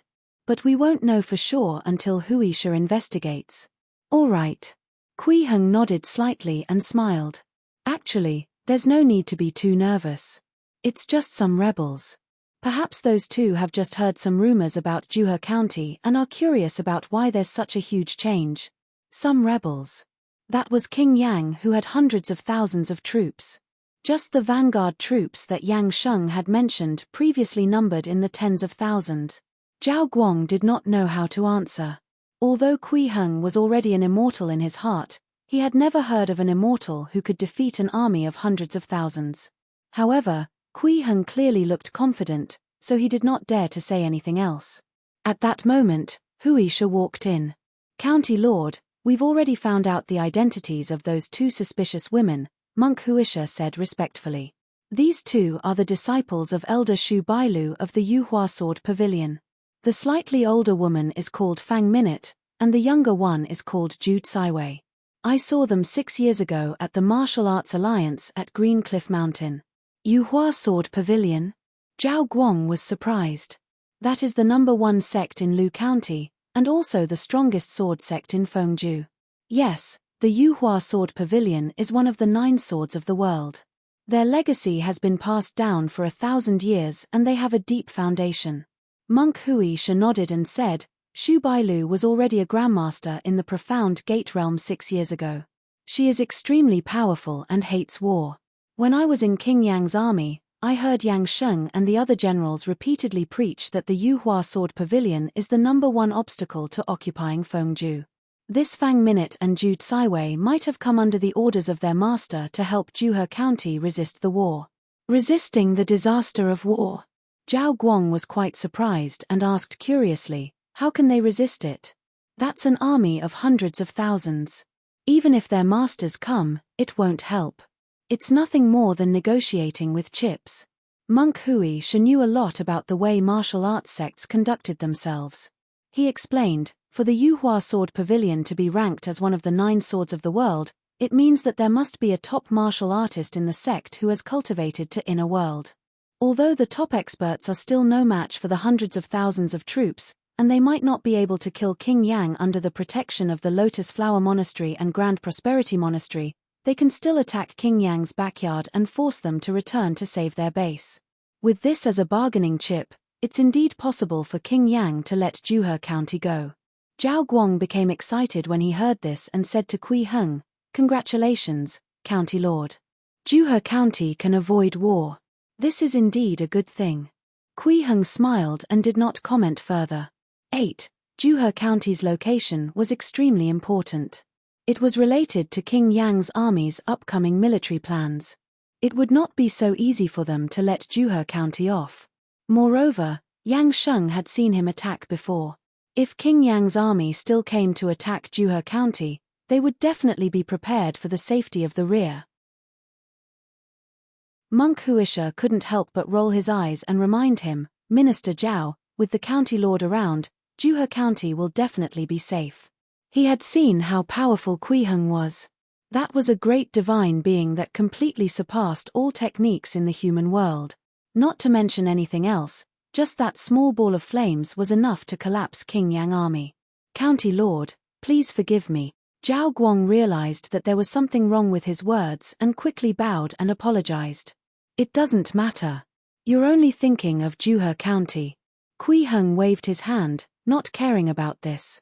He smiled and said, if you can confirm that those two came with good intentions, organize someone to entertain them. 4. Yes, County Lord. Monk Wuxia bowed. Yes, County Lord.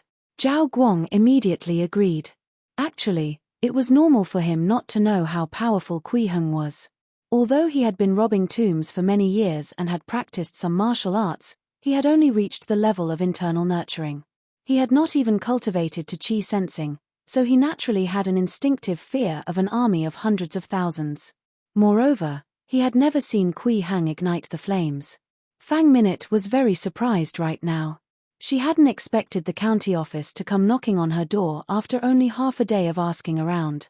She had clearly asked someone and gave him 5 taels of silver and instructed him not to make a fuss. 5 taels of silver was not a small sum.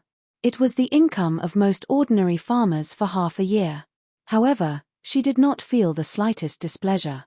Receiving money but still reporting it to the government meant that the people here trusted the government very much. Otherwise, they would not have done such a thing. 2. This proved that the information she had obtained earlier was indeed correct. The new county magistrate of Juhe County was extremely popular, and he was also working for the good of Juhe County. It should be much easier to cooperate with such a county magistrate to resist the military disaster.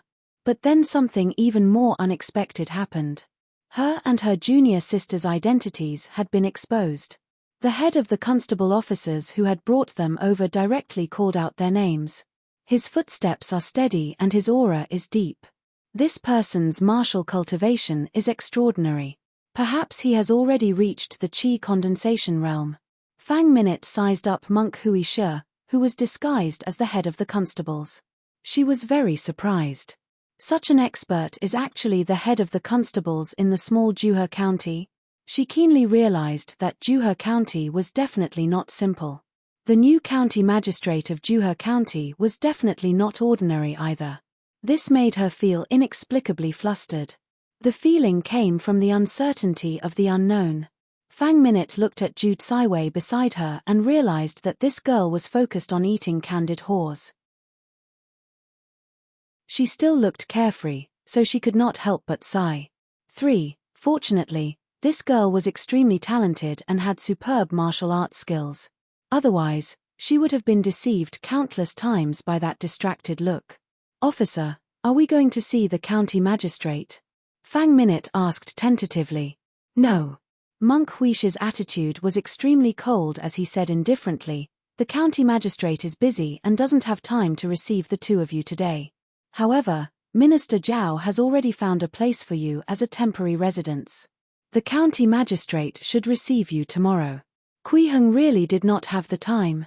After obtaining the martial arts manual that Wuxia had copied, he had become obsessed with the study of the use of dharmic powers. In the past few days, he had already developed many novel and powerful techniques. He would probably not be done until tomorrow. Thank you, officer. Since the county magistrate is busy, we can wait. Fang Minute nodded. Although she wanted to see the county magistrate as soon as possible, she understood better. The best way to work with someone was to follow their rules. 1. Captain, Captain. At this moment, there was an urgent shout from behind. A constable ran over, panting. What is it? Wuxia asked with a frown. The brothers at the city gate just sent a message. They said. The constable took a deep breath and said, they said that a large number of refugees have escaped here. I'm afraid there are 3,000 or 4,000 of them. There's been a good harvest everywhere this year. Where did the 3,000 or 4,000 refugees come from? Wuxia's eyebrows rose in confusion. It's the people from Dachang County in the west. The constable's expression became a little fearful. Captain, do you think King Yang's army has already occupied Dachang County? We're next. Shut up. Wuxia glared at him and said to the constables beside him, the two of you, take these 2 girls to the residence arranged by Minister Zhao. You two, go and report the situation to County Deputy Liu. Then, he said to the constable who came to report, let's go. Bring me to the city gate to take a look. 1.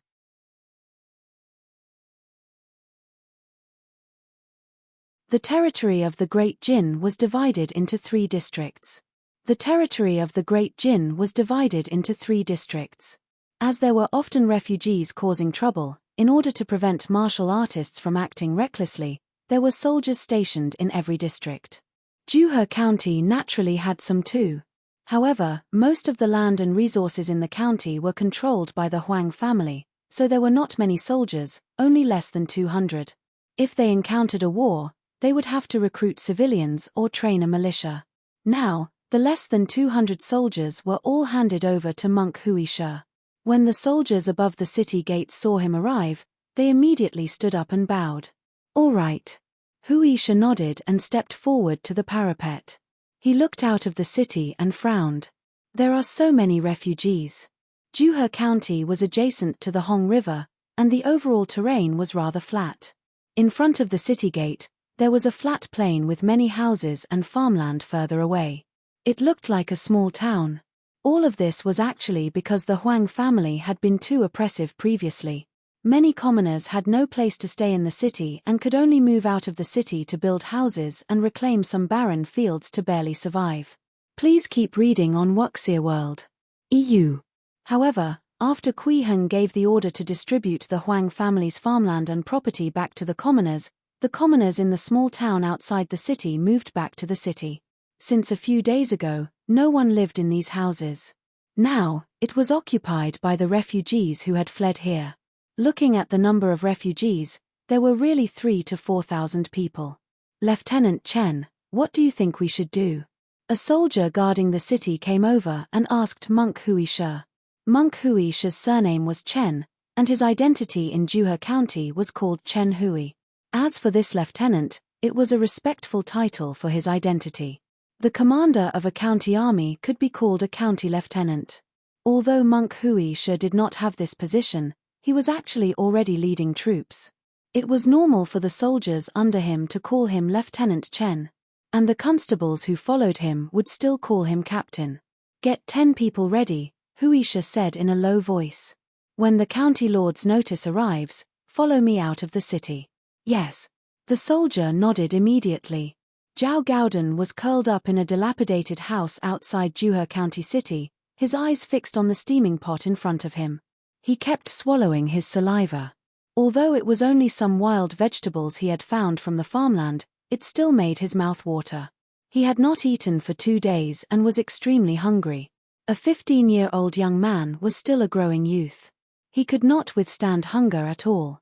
Third uncle, can we eat now? Zhao Gaodan asked weakly. Then, he began to pant heavily.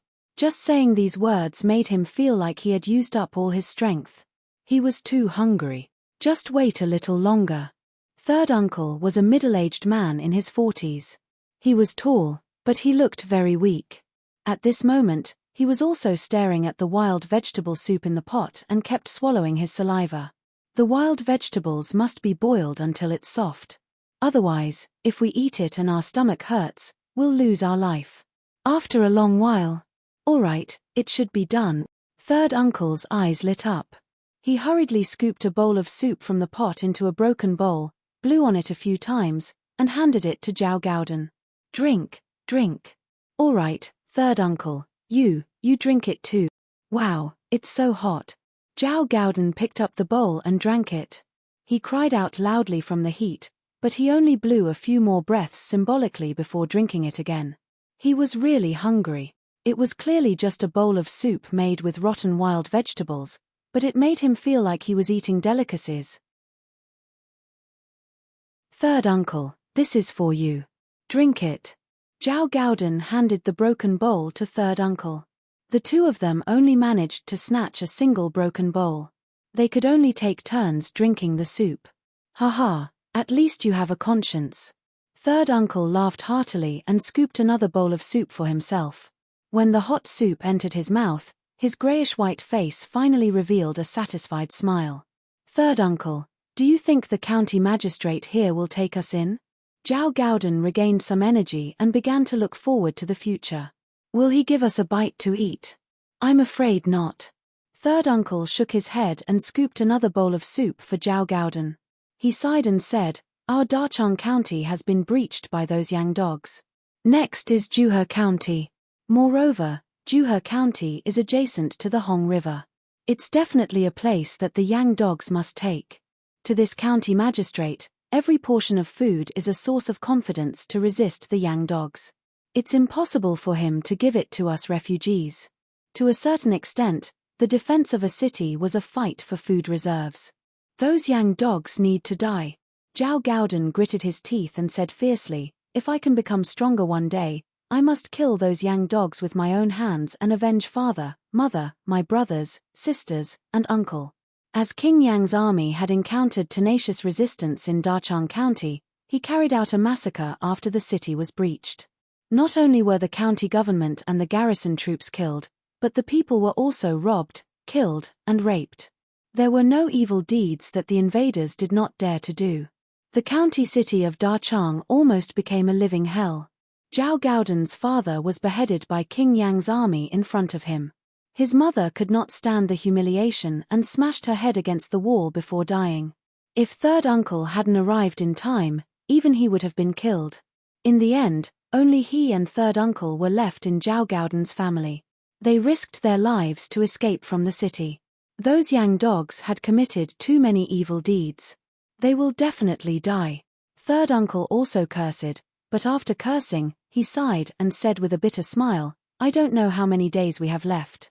These wild vegetables won't last us long. At this moment, there was a commotion outside. The military commander of Juhe County is here.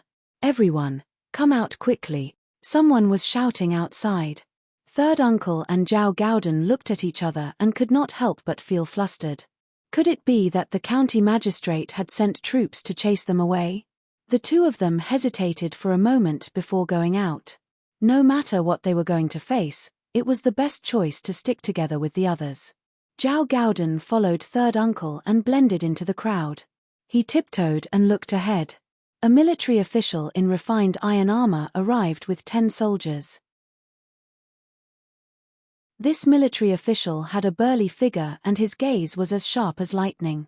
Just looking at him made one feel fear. Many of the refugees started to stir, and they were all very vigilant. They were all afraid that this military official was here to chase them away. Although the houses here were dilapidated, it was still a place to stay.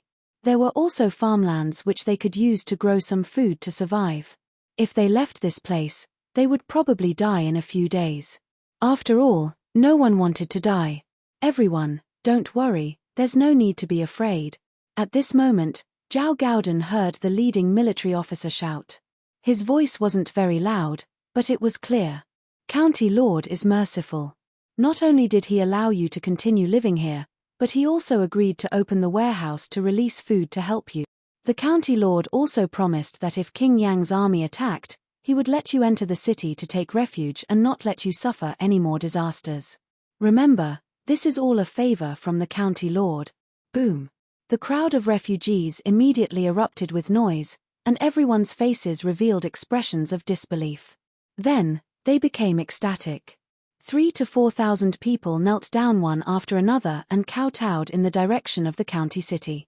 County Lord is a kind person. I will never forget the County Lord's life-saving grace. Long live the County Lord! Everyone cheered. The cheers were mixed with sounds of loud sobbing. Everyone was crying tears of joy.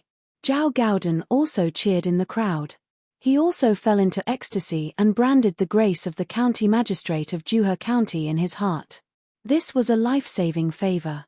He swore to use his entire life to repay it.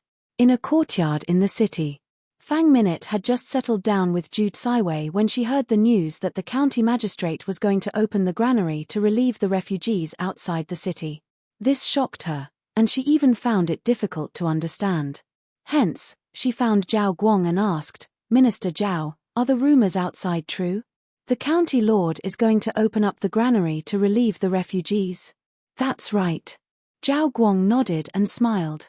County lord is a kind person, so he naturally can't bear to see the people suffer. He had also received Kui Heng's message and knew about the decision to release the grains. But King Yang's army is about to arrive. Fang Minute said anxiously. "How are we going to defend the city if we release the food supplies now?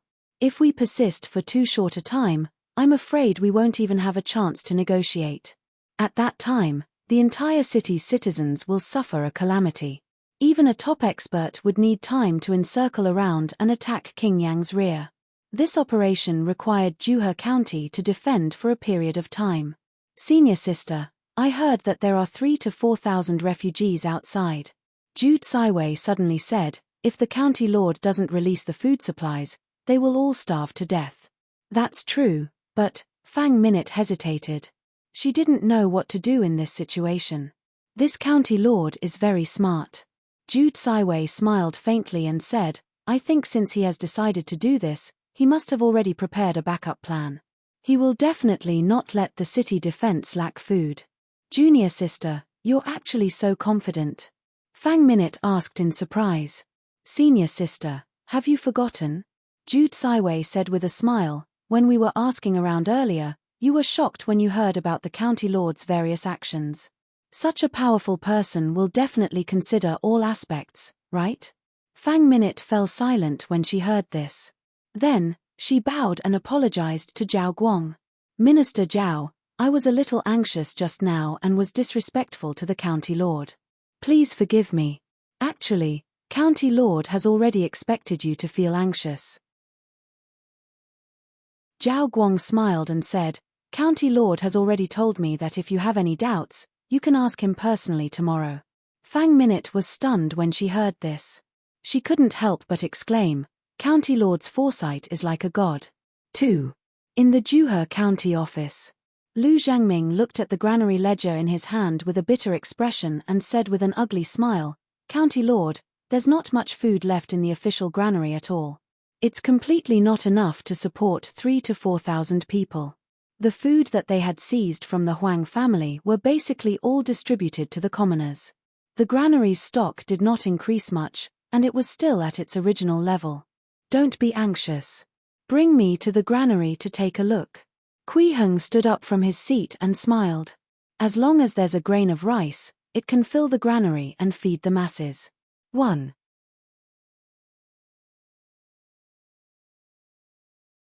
As the previous county magistrates of Juhe County were either here to earn money or to prepare the land for the new lord like Yang Sheng, the reserves of the official granary had barely increased over the years. As the previous county magistrates of Juhe County were either here to earn money or to prepare the land for the new lord like Yang Sheng, the reserves of the official granary had barely increased over the years. There were not even 1,000 catties of food combined in the 10 warehouses. Every cellar only had a thin layer of rice. Even rats could not be bothered to visit such places. There was too little. Lu Zhangming stood beside Kui Heng with a helpless expression and sighed. "County lord, this is all the food we have. We really don't have any more supplies to help the refugees." Actually, there was something else he did not dare to say. Originally, after raiding the Huang family, they should have included the taxes and food that the Huang family had not paid and stored them into the county's coffers. This way, the official grain warehouses would be much fuller and would not be as embarrassing as now. However, Kui Heng ordered that all the money and food in the Huang family be distributed to the people. The county office did not take a single cent. This made Lu Zhangming, who was the county deputy, find it difficult to understand. He could only think that this was a decision made by the county lord because he was anxious to accumulate merit. Please keep reading on Wuxia World. EU. But now, they had to open up the warehouses to distribute food to the refugees. Where did this food come from? If it weren't for the fact that the county magistrate had distributed a few hundred catties of grain to the county officials when they were distributing them, they probably wouldn't even be able to issue the salaries. The county magistrate was also considered a local citizen, so he naturally had land, money, and food to distribute.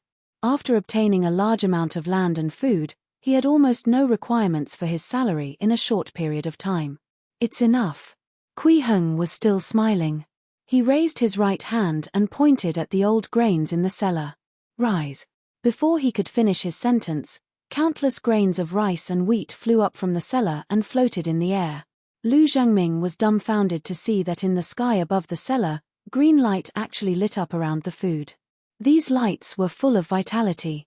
Just looking at them made one feel as if they were bathing in a spring breeze, their minds refreshed. The light seemed to have a life of their own. After dancing in the air for a while, they crawled into the rice and wheat grains. In the next moment, these grains of rice and wheat sprouted out of thin air and took root in a ball of emerald light, growing rapidly. In the blink of an eye, they grew into stalks of rice and wheat. At this moment, the sky above the granary had already turned into a large expanse of green rice fields and wheat fields. Moreover, every single one of them was very large. One could tell at a glance that the harvest was extremely good. This, Lu Zhengming was dumbfounded. His voice trembled, and his face was filled with disbelief. He felt that the values he had established for decades had been shattered. Although he had long known that Kui Heng was extremely powerful and he had seen Kui Heng use some strange methods, and even felt that Kui Heng was a living immortal who was accumulating merit and was waiting to ascend, he had never thought that such an immortal technique existed in the world. His past knowledge limited his imagination. The changes in the air continued. Large swaths of green rice and wheat ears began to turn golden, and a dense fragrance filled the air. In the blink of an eye, they all became mature. Bang! At this moment, Kui Heng's sleeve moved slightly. The rice grains and wheat stalks that filled the sky spat out the grains on their own. The remaining rice stalks and wheat stalks also obediently piled up in the corner of the granary. However, these fresh grains of rice and wheat were not stored in the cellar. Instead, they continued to absorb the flickering emerald green light around them and began the process of taking root and maturing. This cycle continued until the granary was filled with grains of rice and wheat. Splash! Rice and wheat rained down from the sky like a waterfall. In the blink of an eye, the 10 warehouses were filled with food. The remaining food was distributed to the empty space at the side, forming small mountains. Old Lu, is this food enough to help the refugees? Kui Heng chuckled. This was a method he had developed when he was farming in the beginner's space. He used his dharmic powers to mobilize the wood spiritual qi in the world and used the wood spiritual vitality to nourish old grains, causing them to emit vitality and allow them to mature quickly. He called it the golden soil technique. 1. Enough, definitely enough. Lu Zhengming nodded repeatedly. His eyes were fixed on the filled warehouses and the small mountains of food. He felt dizzy, as if he was dreaming. A massive amount of food rained down from the sky like a waterfall. He had never seen such a scene in his life. He didn't even dare to think about it. It was too incredible. What was an immortal? This was an immortal. Since it's enough, you have to handle the matters of the refugees well. Kui Heng smiled. I won't let the county lord down, Lu Zhengming said respectfully. Dachang County. The original county office had been occupied by the vanguard of King Yang's army as Wang Shun's residence and office. The military system set by King Yang was 2,500 people as one army, and 25,000 people as one branch.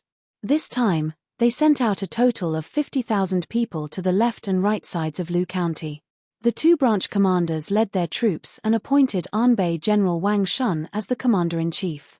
The name of the left branch minister was Wei Kun. He was born in the army and had practiced martial arts since he was young. His aptitude was not bad, and he had already reached Marrow's purification before the age of 40.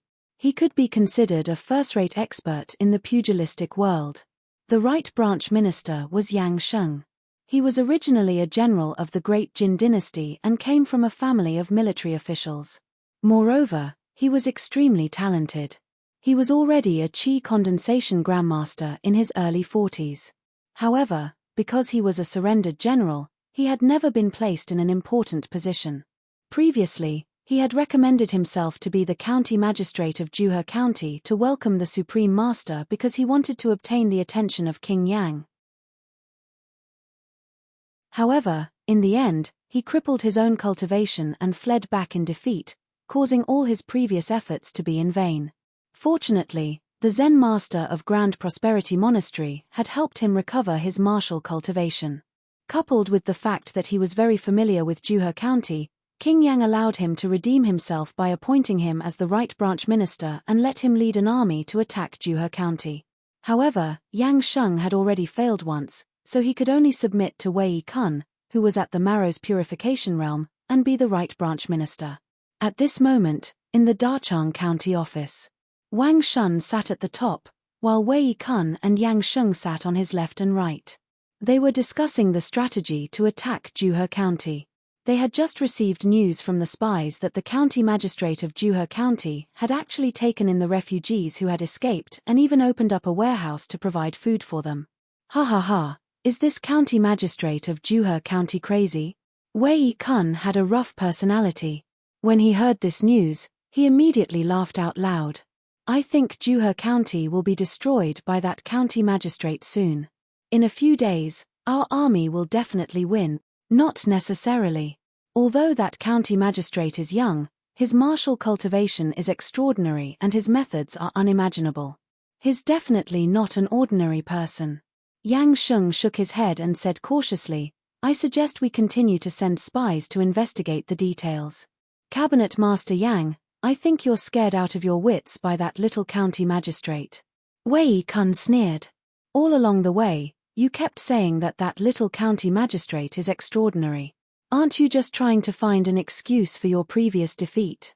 Even if that county magistrate is not an ordinary person, he's still a human.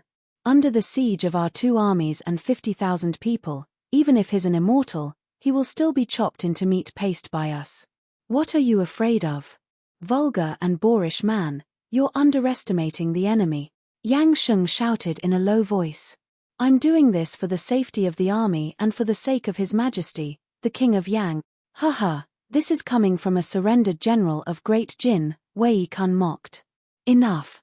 Wang Shun slapped the table to stop the argument between the two of them. He said in a low voice, from the description of Minister Yang, the abilities of that young county magistrate are indeed unbelievable. But in the end, it's only the strength of one person. In a battle between 2 armies, the effect of one person's strength is negligible. It's almost nothing. Minister Yang, don't be overly afraid because of your previous defeat.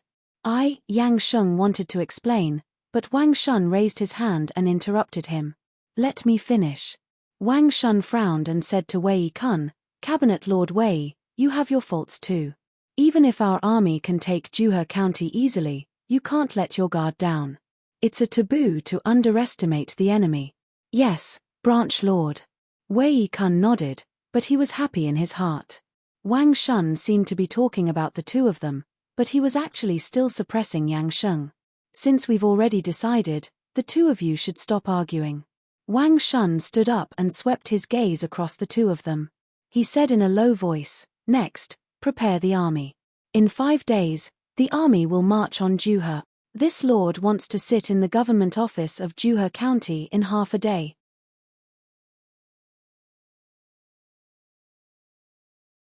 Although the new food in the grain warehouses had not been processed, with Kui Heng's dharmic powers, they could be stored directly or taken out to be eaten. Although the new food in the grain warehouses had not been processed, with Kui Heng's dharmic powers, they could be stored directly or taken out to be eaten. The next day, a large amount of food was sent to the town outside the city. Monk Hui Shi maintained order and distributed porridge to the refugees. And the food was enough for everyone. 3 to 4,000 refugees were holding large bowls of porridge and wolfing it down. Such a scene caused them to be extremely shocked. The county magistrate of Juhe County was really a living deity. He was actually so kind as to give so much food to the refugees. Zhao Gaodan and his third uncle still lived in that dilapidated house, but eating warm porridge made them feel like they had returned home. Third uncle, when Juhe County starts recruiting soldiers, I want to sign up. After Zhao Gaodan finished his porridge, he said with a firm gaze, "My life was given to me by the county magistrate. I want to work for him and guard the city to kill the Yang dogs. When the time comes, I'll sign up too." Third uncle looked in the direction of the county city and put down his bowl. "Our 2 cheap lives were given to us by the county magistrate. Even if we die, we should die for the county magistrate." Their thoughts were not in the minority among these refugees. Many people had similar thoughts. If Juhe County started recruiting soldiers, they would probably immediately recruit more than 1,000 soldiers from these refugees. Please keep reading on Wuxia World. EU. This level of relief shocked even the citizens in the city. After all, the county office had only used official grain to distribute food to the refugees this time. They did not collect any food from the people at all. They did not even use the food they had seized from the Huang family. Where did this food come from? It was as if it had appeared out of thin air. Fang Min's emotions changed from confusion to disbelief, then back to more confusion. In the past day, she had already learned most of the information about Juhe County. She also knew that there was almost no proper taxation in the county before Kui Heng took office. The official grain warehouse should be empty. Could this county magistrate really be an immortal? Fang Minute muttered to herself as she tidied her clothes. She was going to the county office for a banquet later. She had to have a proper appearance. Moreover, this county magistrate had given her too many surprises. She was very curious and could not wait to meet him. "Senior sister, you hold that county lord in very high esteem." Jude Saiwei sat on a chair and shook her legs. She smiled and said, "You're dressed even more beautiful than usual. Wretched girl, don't spout nonsense. This is a courtesy when meeting people." Fang Minute emphasized. "Senior sister, you're thinking too much." Jude Saiwei curled her lips. "Unlike me, I only want to eat something delicious." Thud. At this moment, there was a knock on the door. "Ladies, Registrar Zhao is here." The person who came was a maidservant of this residence. She was here for the convenience of the girls and to help the 2 of them handle some daily matters, as well as relay information. At the same time, she was also a spy arranged by Zhao Guang to observe if there were any strange movements from these 2 outsiders.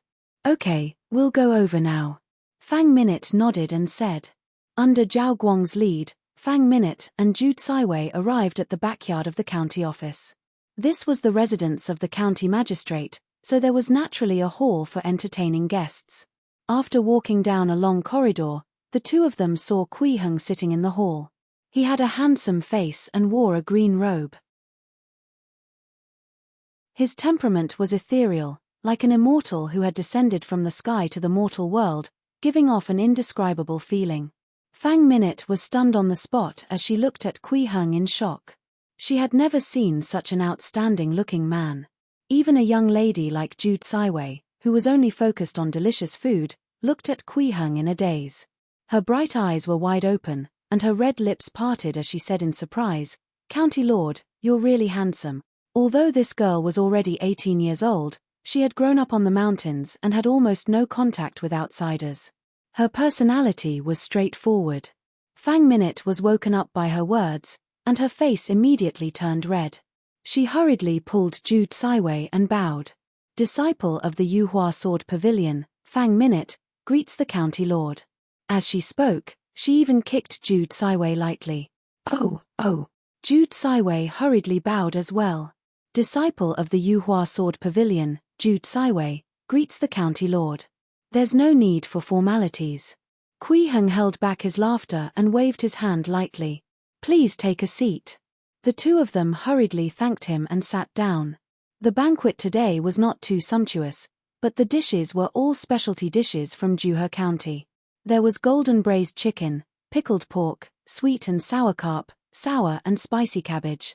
Jude Saiwei's eyes lit up when she saw the delicacies on the table. She reached out to eat, but Fang Minute gently patted her hand to stop her, making the little girl pout. "Eat if you want." Kui Heng smiled. "All right. County Lord, you're too kind." Jude Saiwei immediately smiled. Then, she picked up her chopsticks and even glanced at her senior sister as if she was showing off. "My junior sister rarely comes to the foot of the mountain. Please forgive her, County Lord." Fang Minute held her forehead lightly. "It's nothing. Food is meant to be eaten." Kui Heng shook his head gently and smiled. "I heard that you came to defend the city. I wonder what you plan to do." He went straight to the point and talked about the core topic. Fang Minute was stunned for a moment, as if she did not expect Kui Heng to be so direct. However, this was exactly the situation she wanted. She hurriedly said, "County Lord knows that our Yuhua Sword Pavilion is in Lu County. We are on the same side as Juhe County. If King Yang's army attacks Juhe County, they can easily take over Lu County in the future. At that time, our Yuhua Sword Pavilion will probably suffer a calamity. Therefore, I'm here on my master's orders to persuade King Yang's army to temporarily retreat in the name of my sect's Sword Pavilion Master." The Sword Pavilion Master was the top expert of the Yuhua Sword Pavilion. "You want to use the name of the Sword Pavilion Master to threaten to attack King Yang's rear, forcing King Yang to delay his invasion?" Kui Heng had heard Monk Hui Shi mention this method before. "That's right." Fang Minute nodded and said, "Although King Yang's army is large, they're in a hurry to advance east. There shouldn't be many troops holding the rear. With the strength of our Sword Pavilion Master, it's enough to cause unbearable losses to their rear. That way, we can negotiate with King Yang's army and force them to retreat. However, this method requires you to hold the city for a period of time to gain leverage for the negotiations. It's indeed a feasible path." Kui Heng nodded at first, then shook his head and said, "But what if there's also a top expert in King Yang's army and they sent the top expert to defend the rear? After all, he has the support of the Grand Prosperity Monastery and Lotus Flower Monastery. Rumor has it that there are no more top-notch experts in these two sects. Moreover, I've never heard of any new top-notch experts appearing in the past 50 years. Fang Minute frowned slightly before asking in surprise, "Did County Lord obtain any news?" "I have reliable information. Lotus Flower Monastery still has 2 top-notch inner world experts. I wonder how many there are in the Great Prosperity Monastery," Kui Heng said seriously. This so-called reliable information was naturally obtained from Hui Shi. Ever since this monk saw the small ball of flames that he had lit, he had become extremely loyal. He almost shook out the foundations of Lotus Flower Monastery to Kui Heng. "What?"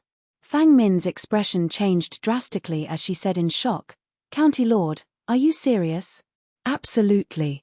Kui Heng nodded. This, what should we do?" Fang Minute immediately panicked. Her biggest bargaining chip was to attack the rear of King Yang's army. If King Yang's army also had a top-notch inner world expert, this plan would be meaningless. She might even lose the Sword Pavilion Master of her sect for nothing.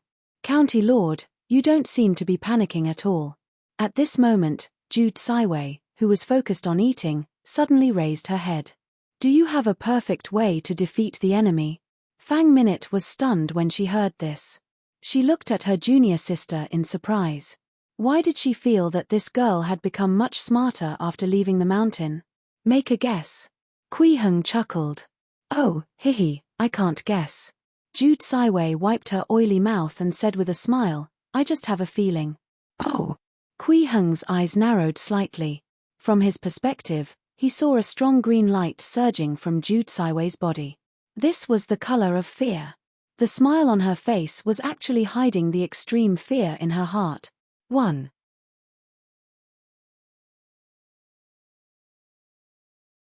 The atmosphere during the meal was very subtle. Fang Minute was puzzled as to why Kui Heng looked so confident, but Jude Saiwei was trying her best to hide the fear in her heart. As for Kui Heng, he was thinking about how to lure that top expert from the Yuhua Sword Pavilion to Juhe County. After all, from Yang Sheng's previous situation, the higher the person's cultivation level, the stronger the emotional feedback he could obtain. The feedback of a top expert was probably comparable to hundreds or thousands of people. Unfortunately, none of the 3 people at the dinner table achieved their goal in the end. Fang Minute left with doubts. Ju Caiwei failed to hide her fear. Kui Heng did not find anything that could fool the top experts of the Yuhua Sword Pavilion over. This girl's spiritual perception is extraordinary. Kui Heng looked in the direction of Fang Minute and Ju Caiwei and left with interest. Grand completion stage of the Golden Core Realm, perfect and flawless. Please keep reading on Wuxia World. EU. In theory, as long as Kui Heng did not reveal his dharmic powers, he was no different from an ordinary person in the eyes of others. However, in order to carefully sense the emotional feedback in Juhe County, he would usually maintain the state of releasing a trace of his Golden Core power. And the power of the Golden Core would cause a certain degree of interference and influence on the surrounding nomological environment. As long as one's spiritual perception was sharp enough, even if they were not very strong and could not sense the power of the Golden Core, it was possible to sense some changes in their surroundings. Of course, he would only know what exactly happened after he verified it. Therefore, after sensing Ju Caiwei's fear, Kui Heng temporarily adjusted the amount of Golden Core power released to change the impact on the surrounding rules. One moment it was big, the next it was small. This made the little girl's mentality almost explode. One moment, she was terrified, the next moment, she was confused, and the next moment, she was even more terrified. By the end of the meal, she was trembling. She had clearly sensed the changes around her. With such a strong spiritual perception, the essence of my soul is already close to the foundation establishment realm. Kui Heng tapped the table gently and thought to himself, according to the 21 realms of the immortal and mortal worlds, this is already the soul of a person at the peak of the deity realm. Her cultivation level is only equivalent to the 4th level of Qi refinement, but her soul essence is comparable to the 9th level of Qi refinement. Is this a special characteristic that she was born with, or was it created by nature? However, regardless of the situation, it means that this martial arts world on the surface is not ordinary. My understanding of this place is still too little. If there's a chance, I should find a top-notch expert or Xiantian expert to inquire about the news. At the very least, it needs to be a profound Gate Realm Grandmaster. Although he already knew that the inner world realm was only equivalent to the 6th level of Qi refinement, he was still unable to determine the level of a deity realm expert when compared to a divine treasure realm martial artist. 2. To be safe, he still corresponded the human immortal realm to the foundation establishment realm and believed that the divine treasure realm was a major realm, corresponding to the 7th to 9th level of Qi refinement. It couldn't be that a divine treasure expert was at the 7th level of Qi refinement and a human immortal was only at the 8th level of Qi refinement, right? After Fang Minute brought Ju Caiwei back to her residence, she brought her straight to her room. Junior sister, are you all right?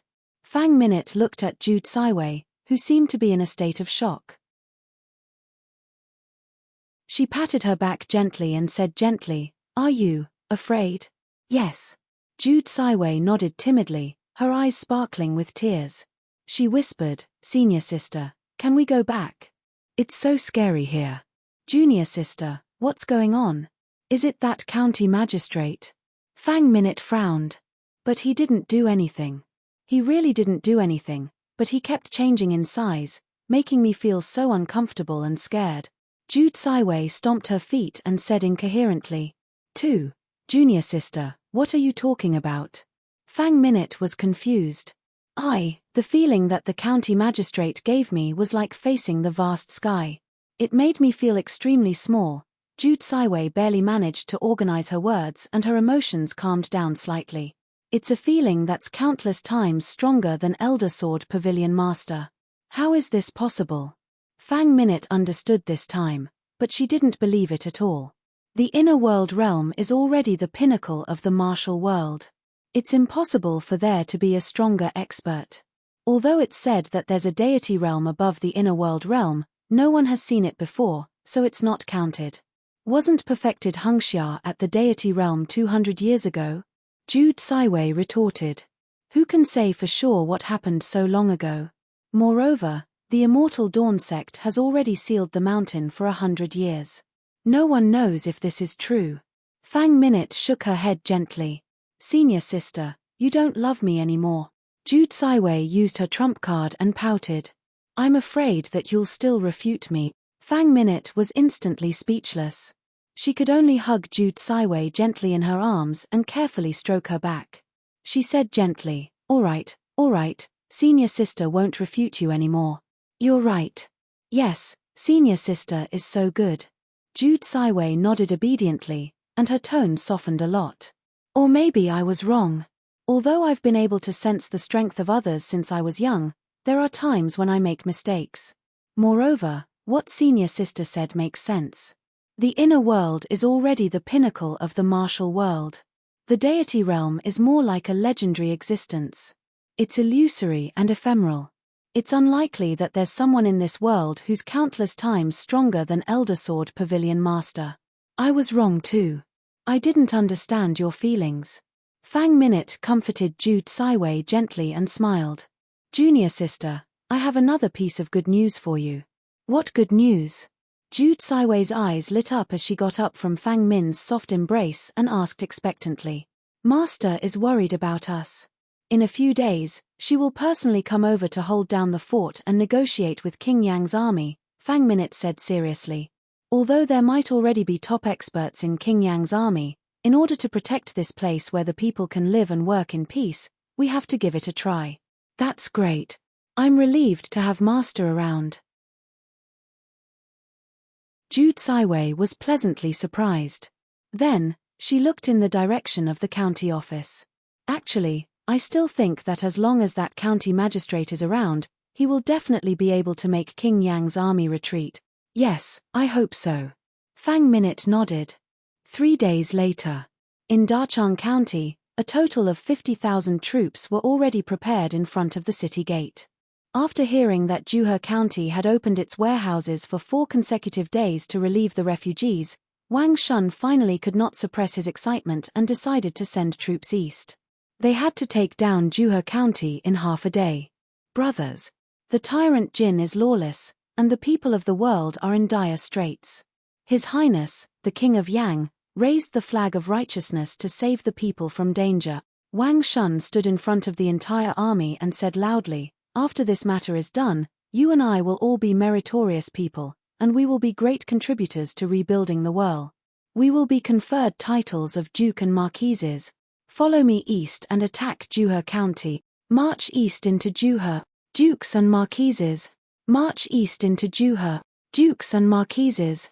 The 50,000 soldiers shouted in unison, their voices like huge waves. Their morale was extremely high.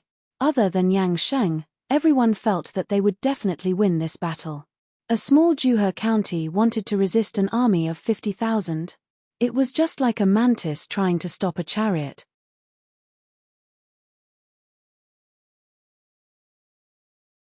At the same time as King Yang's army moved out from Dachang County, a person arrived at Juhe County.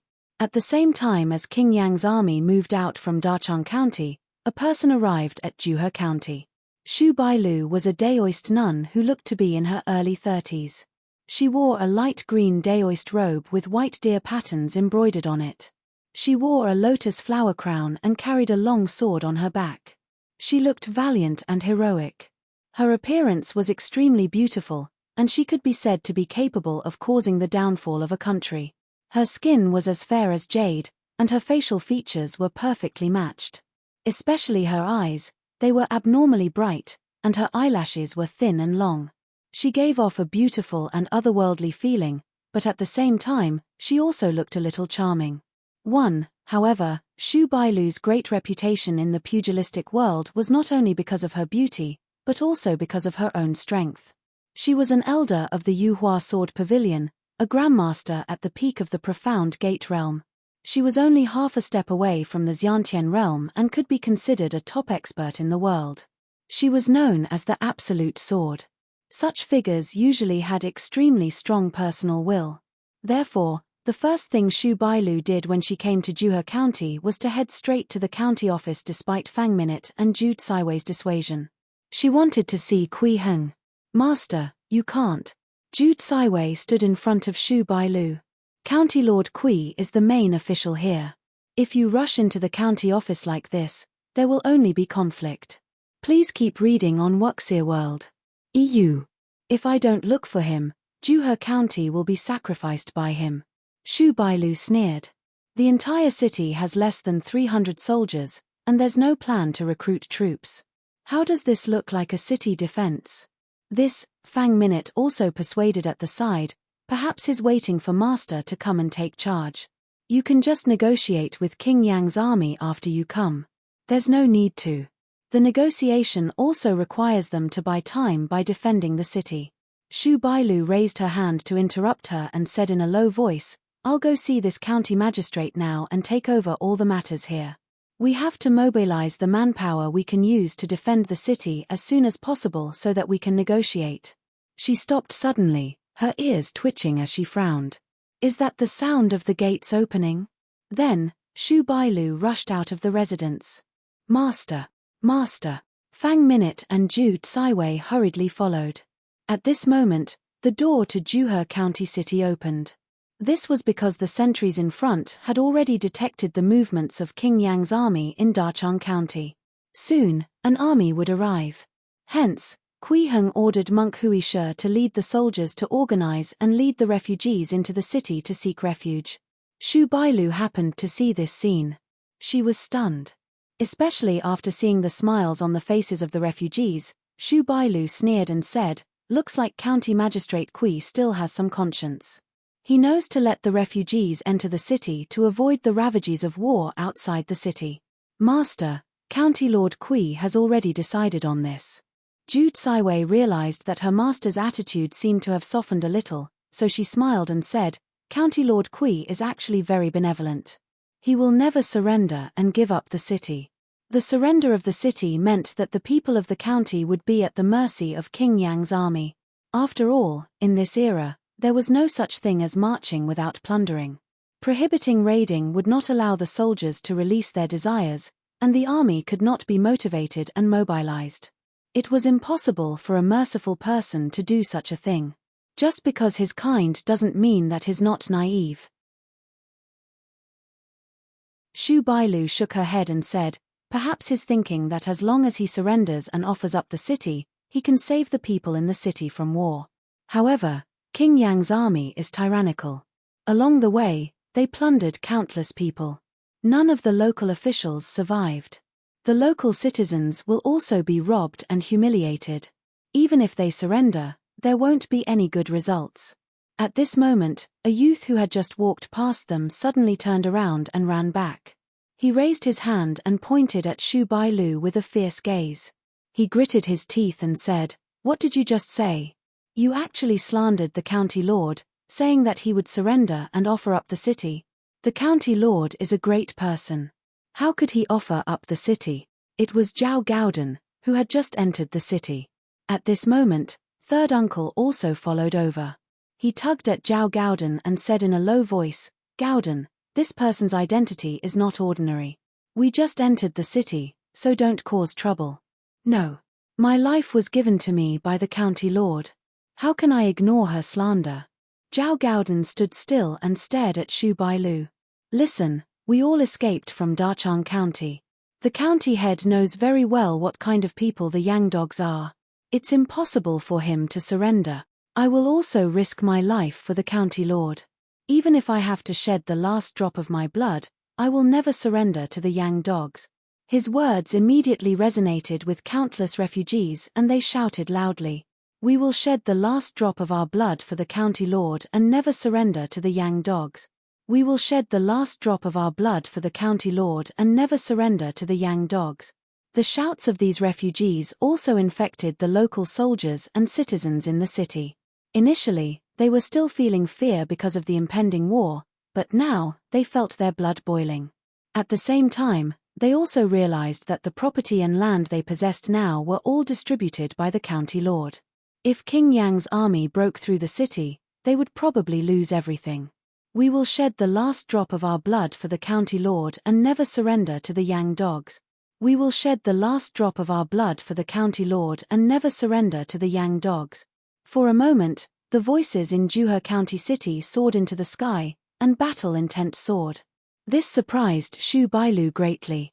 She said in surprise, "Is County Magistrate Kui so popular?" Now, she no longer had any intention of forcefully taking over the affairs of Juhe County. This was because she knew very well that she could not compare to Kui Heng in terms of mobilizing public opinion. However, Xu Bailu was very puzzled. Since they had such hot-blooded citizens, why didn't they recruit people to guard the city?